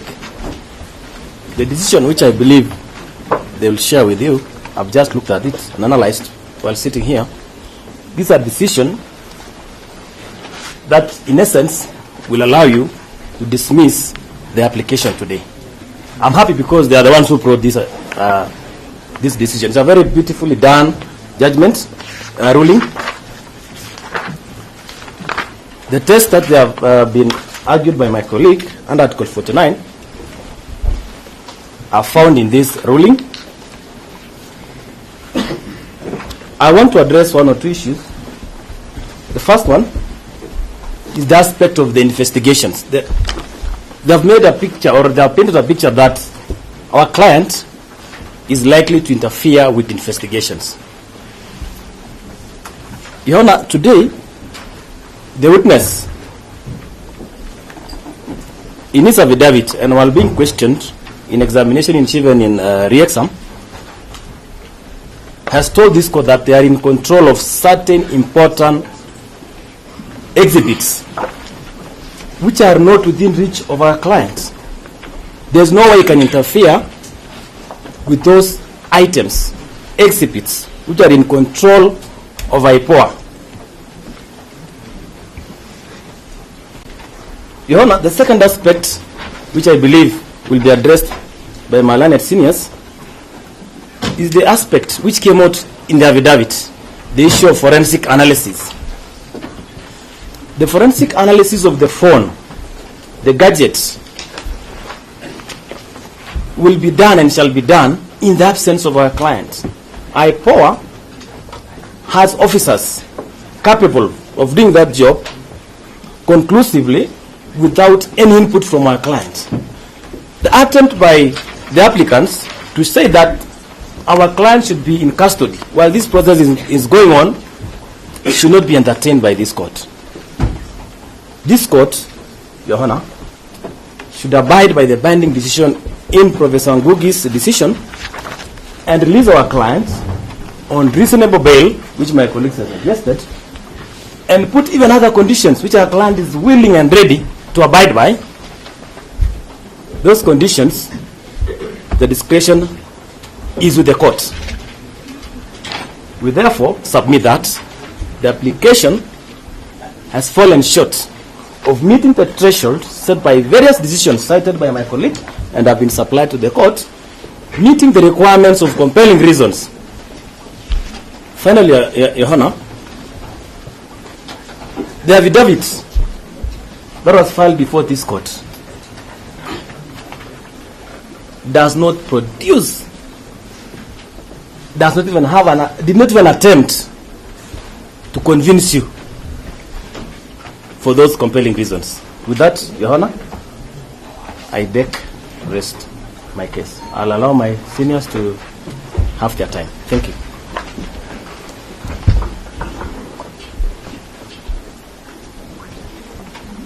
Your Honor, with the greatest of brevity. Yes. Kangahi. Your Honor, whereas my good colleagues have cross-examined the veracity of the affidavit at the point, my good colleague, if I call him Dr. Kiton, has laid the legal basis, the premise upon which creates a question with the application before you.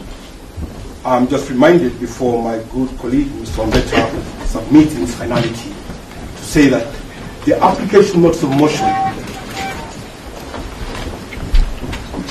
that is before you seeks in prayer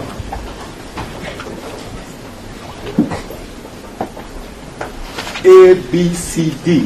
One, that the matter be had inter partes, which is what is happening right now. It is seeking in prayer B, that the respondent be remanded for 21 days, pending completion of investigations.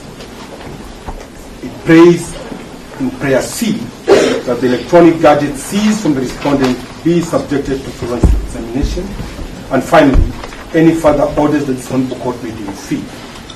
I am certain, and it's a position we take, that we have no objection to prayer C.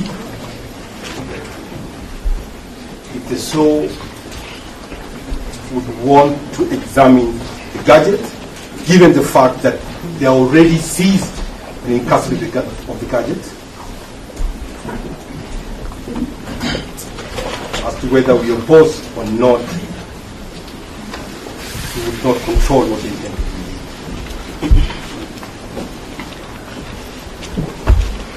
Principally, what Your Honor is being called upon is to give a continuation of detention of 21 days to complete investigations. We submit, Your Honor, that in the deposition of my good friend, Mr. Jibril, that he has since the last 7 days covered 49% of the would-be investigations. I doubt that he would need 21 days to complete the remainder of the 51% of the investigations. Why am I saying this?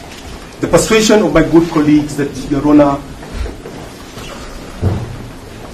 be minded of the provisions of Section 123 of the Criminal Procedure Code, read with the Article 49(1)H, as well as G of the Constitution of Kenya, in matters bail, that you be inclined to admit the respondent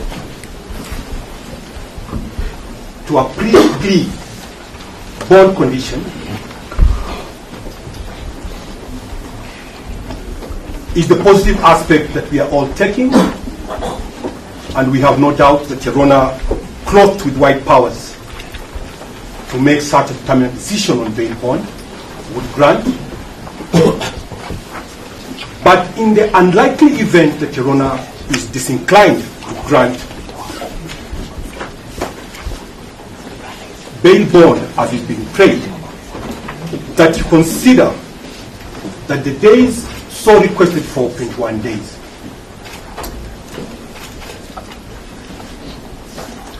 are days which are more than sufficient for them to rely on. We are saying that the custodial detention should not act as a punishment.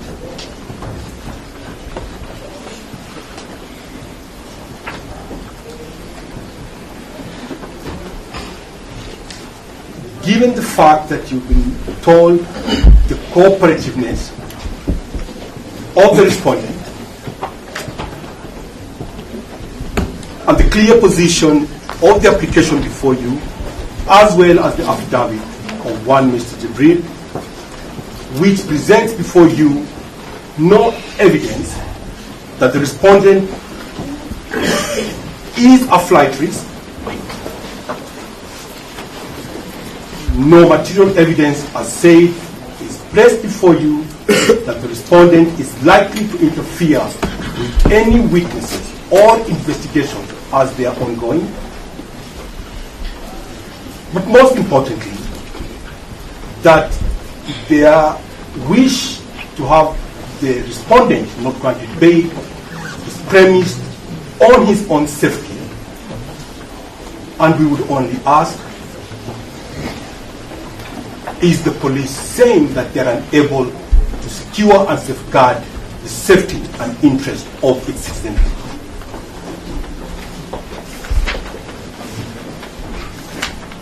In the threshold of that, Your Honor, we plead, like my colleagues have pleaded, that to be inclined to grant the respondent bail bond pending this investigation,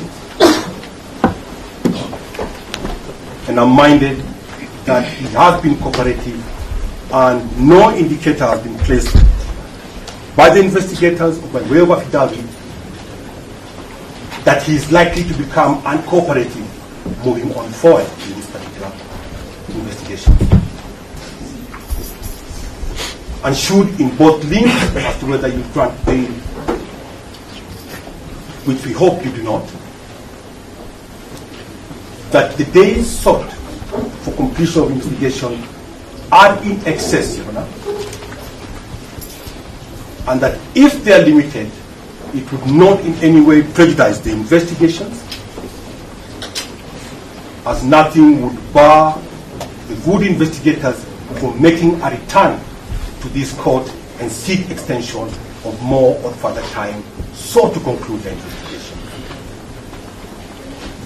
As we oppose that application, we plead with Your Honor that you admit the respondent to bail bond pending this investigation, and in the event of such disinclinement, Your Honor, be considerate to reduce the number of days that the applicant seeks to hold the respondent in custody. Benignly, we submit, Your Honor.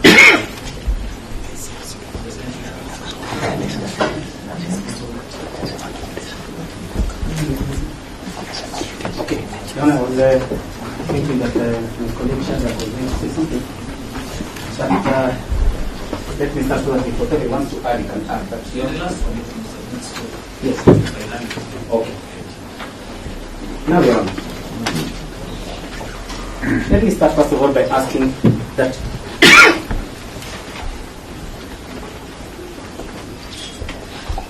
let me request that the court, first of all, Your Honor, grants bail to the accused, I mean to the respondent in this matter.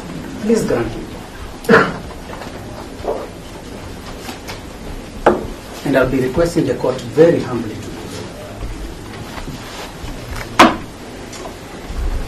Why am I saying this, Your Honor? It's because now I believe that once they have come under Article 49G and 49(1)H, they have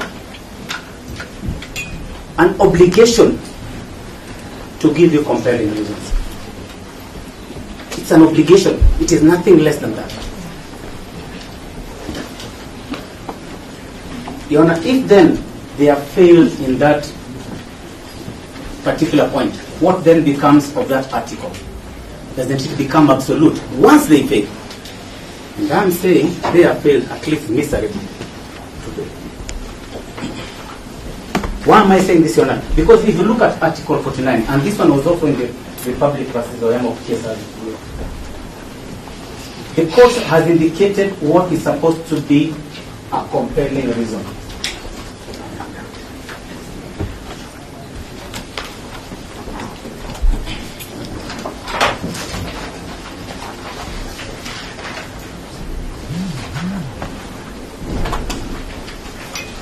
That's in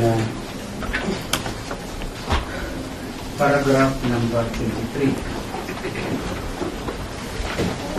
Tushapatia mengi mkonazo mpaka tumechoka, sio? What does the court say something to do with compelling reason? And this is the Court of Appeal decision in the Oyama versus Republic case.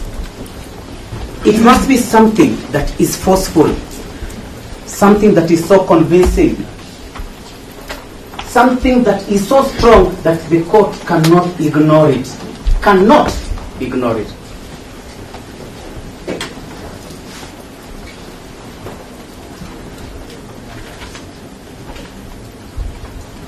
Now, Your Honor, once we have seen that, then the state has come and told you they want the suspect or the respondent to be in custody because they want to investigate or they want to have access to his phones. What they did not tell you is that he gave them the passwords and they're keeping quiet about it. And if they want the password, we can give it here in court now, so that that point, ya kutaka simu, is out of the window. Let's finish that one. It's a simple thing, a 1-minute thing, doesn't need 21 days. They tell you that there are CCTVs that are within Central Police Station.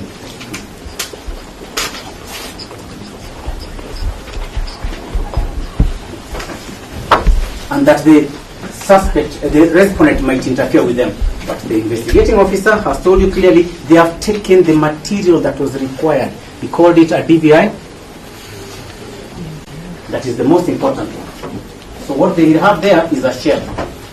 And that's the reason why they can't pick it, and that's why the OCS here cannot pick it. So that is the second point. That issue about the CCTV, we kill it right now. They have nothing on it. Then they're telling you they are going to interfere with the investigations. But in his affidavit, and what he has said here on oath, is that, in fact, I've given him password. Pick a password. not about the person. Just confirm. It's not about the person. They're telling you. So we don't need to break it. Yes, Your Honor. The issue is not about the SIM or the password. It requires a lot of things. No. Your participation. Watching me. I'm running the show now. Okay. Now, they are telling you about witnesses. They are not telling you in the affidavit which witnesses, but they are telling you something else that is imaginary, that they are yet to get some other witnesses who they are going to record their statements. What does that show you, Your Honor? That the OCS does not have the names of those witnesses or does not know them. Does not know them.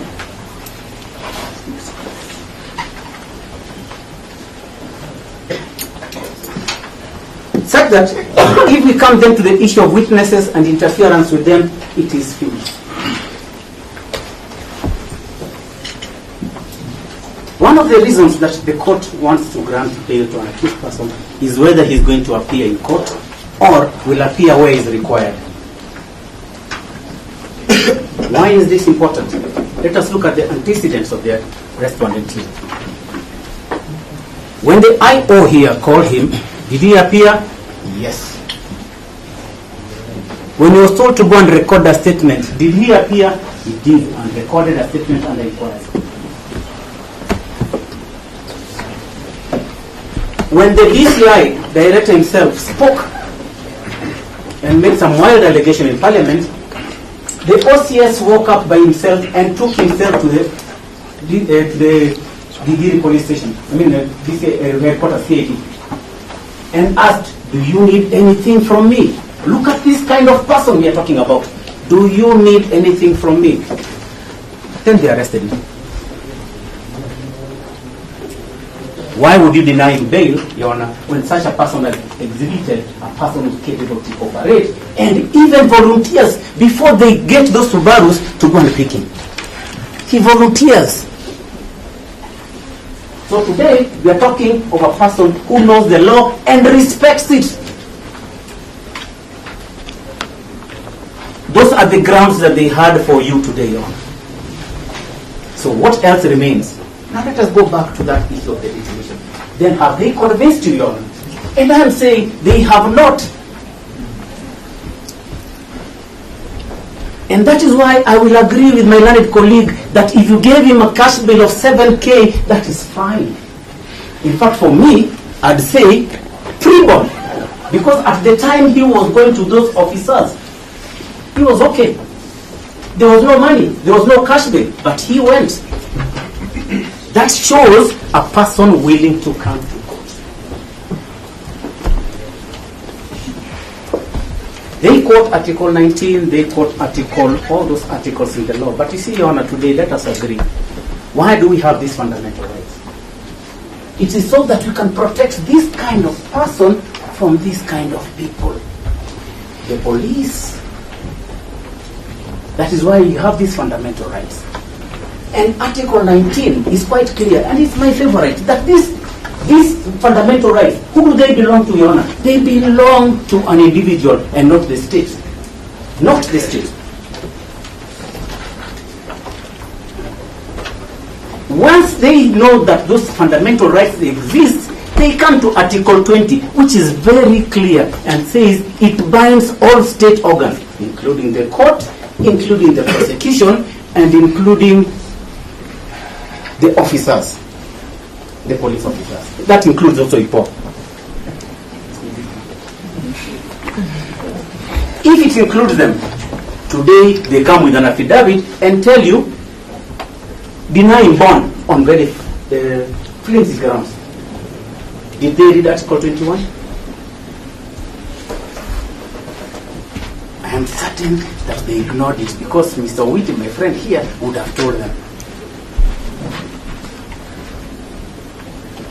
And I don't know why he's not telling them, but Article 21 is clear that when these fundamental rights are known to exist, all these arms that I have mentioned, what are they supposed to do, Your Honor? They must start by wanting to grant this fundamental right. Article 20, sub-article. might start by wanting to grant to ensure that this person enjoys the fundamental right. But they still give you this affidavit. So what do we do, Your Honor? Article 22 is clear. Once we have noted that they are in a position where they want to prevent an enjoyment of these fundamental rights, we come under Article 23 and Article 165. Very clear articles.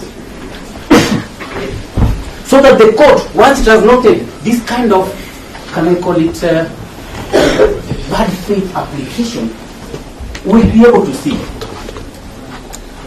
Let me qualify it to say, why does it come under bad faith? You have an IO who has come to court today. What does the IO do? Refuses to answer questions. He will not answer that. He will not say anything. He doesn't know anything. He doesn't even know who his boss is.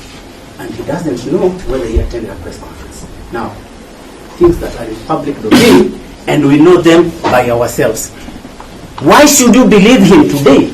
That once you release this person to him, he shall be treated well. Why?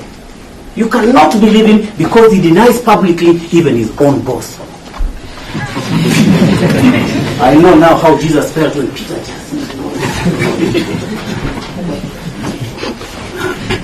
And then, Your Honor, if that is the position, and then they come and tell you, oh, this, the public order and issues like that, and that the safety of this person depends on them keeping him in custody. Where does that come from? Because Article 29 is clear. This gentleman must enjoy his fundamental rights. The security, it is provided by the state. It is guaranteed. Guaranteed. So they can't come here by a mere application and tell you that he cannot be safe. And they don't quote that article in their application. Why? They avoid it intentionally because it is black and white and it is clear. So, bad faith again from the investigating officer. And he is my friend.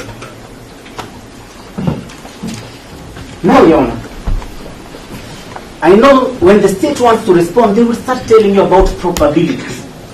They want to tell you that nowadays it's on probabilities whether a person will appear or not, that they anticipate.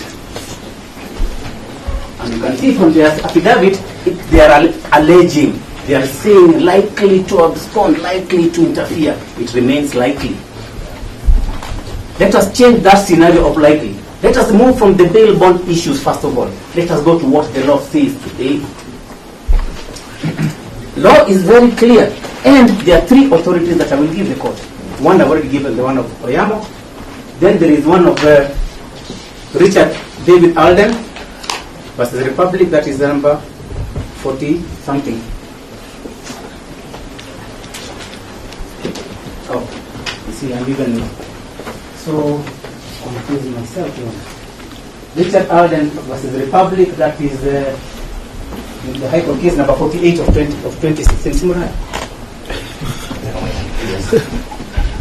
And then the other one is White Sagarai versus the Republic. That is number 61 of 2012 before the High Court.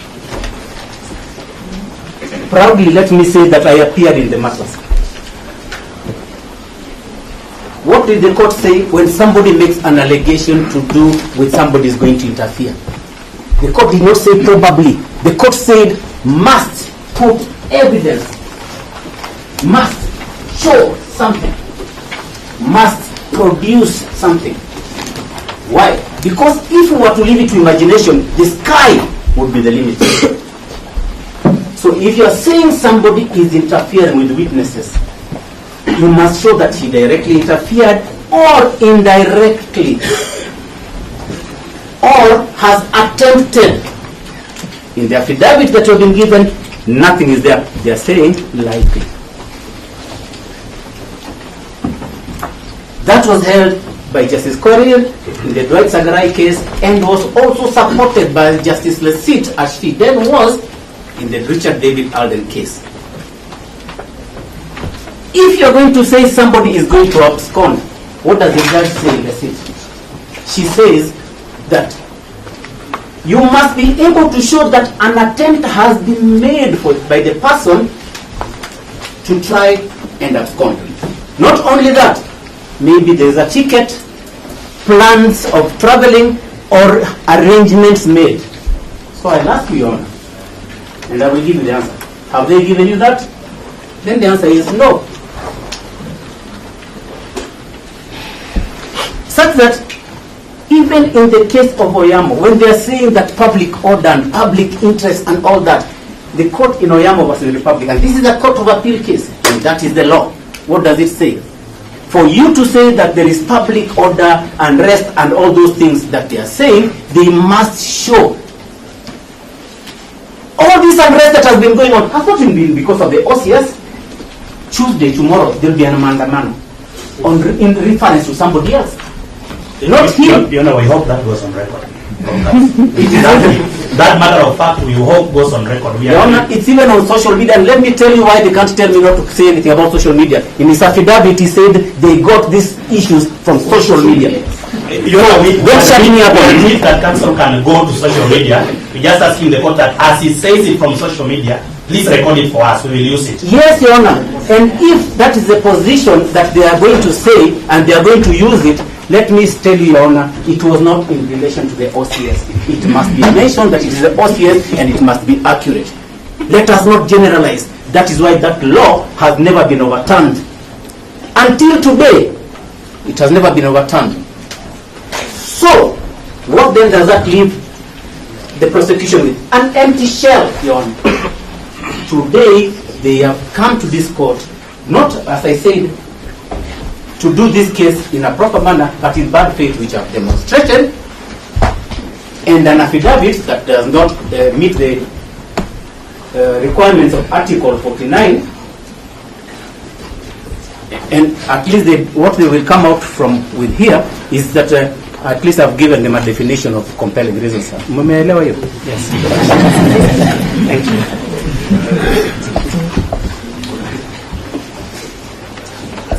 Let me read. Cliff can mislead the court. Your Honor, for the public and the country to get that paragraph, that is the citation Cliff has said, criminal case number 61 of 2012, Republic versus Drat Sagar, in page 4, paragraph 3. Your Honor, the court is saying, for the prosecution, that is Owiti and my good friend Makori, to succeed in persuading you on this criteria, however, it must place material before the court which demonstrate actual or perceived interference. It must show the court, for example, the existence of a threat or threats to witnesses, direct or indirect, incriminating communication between the accused and witnesses, close familial relationships between the accused and witnesses. That is not Cliff Ombeta saying, but it was part of that decision. That is the decision that we are seeking. When I was cross-examining my good brother, he admitted he has nothing, no material.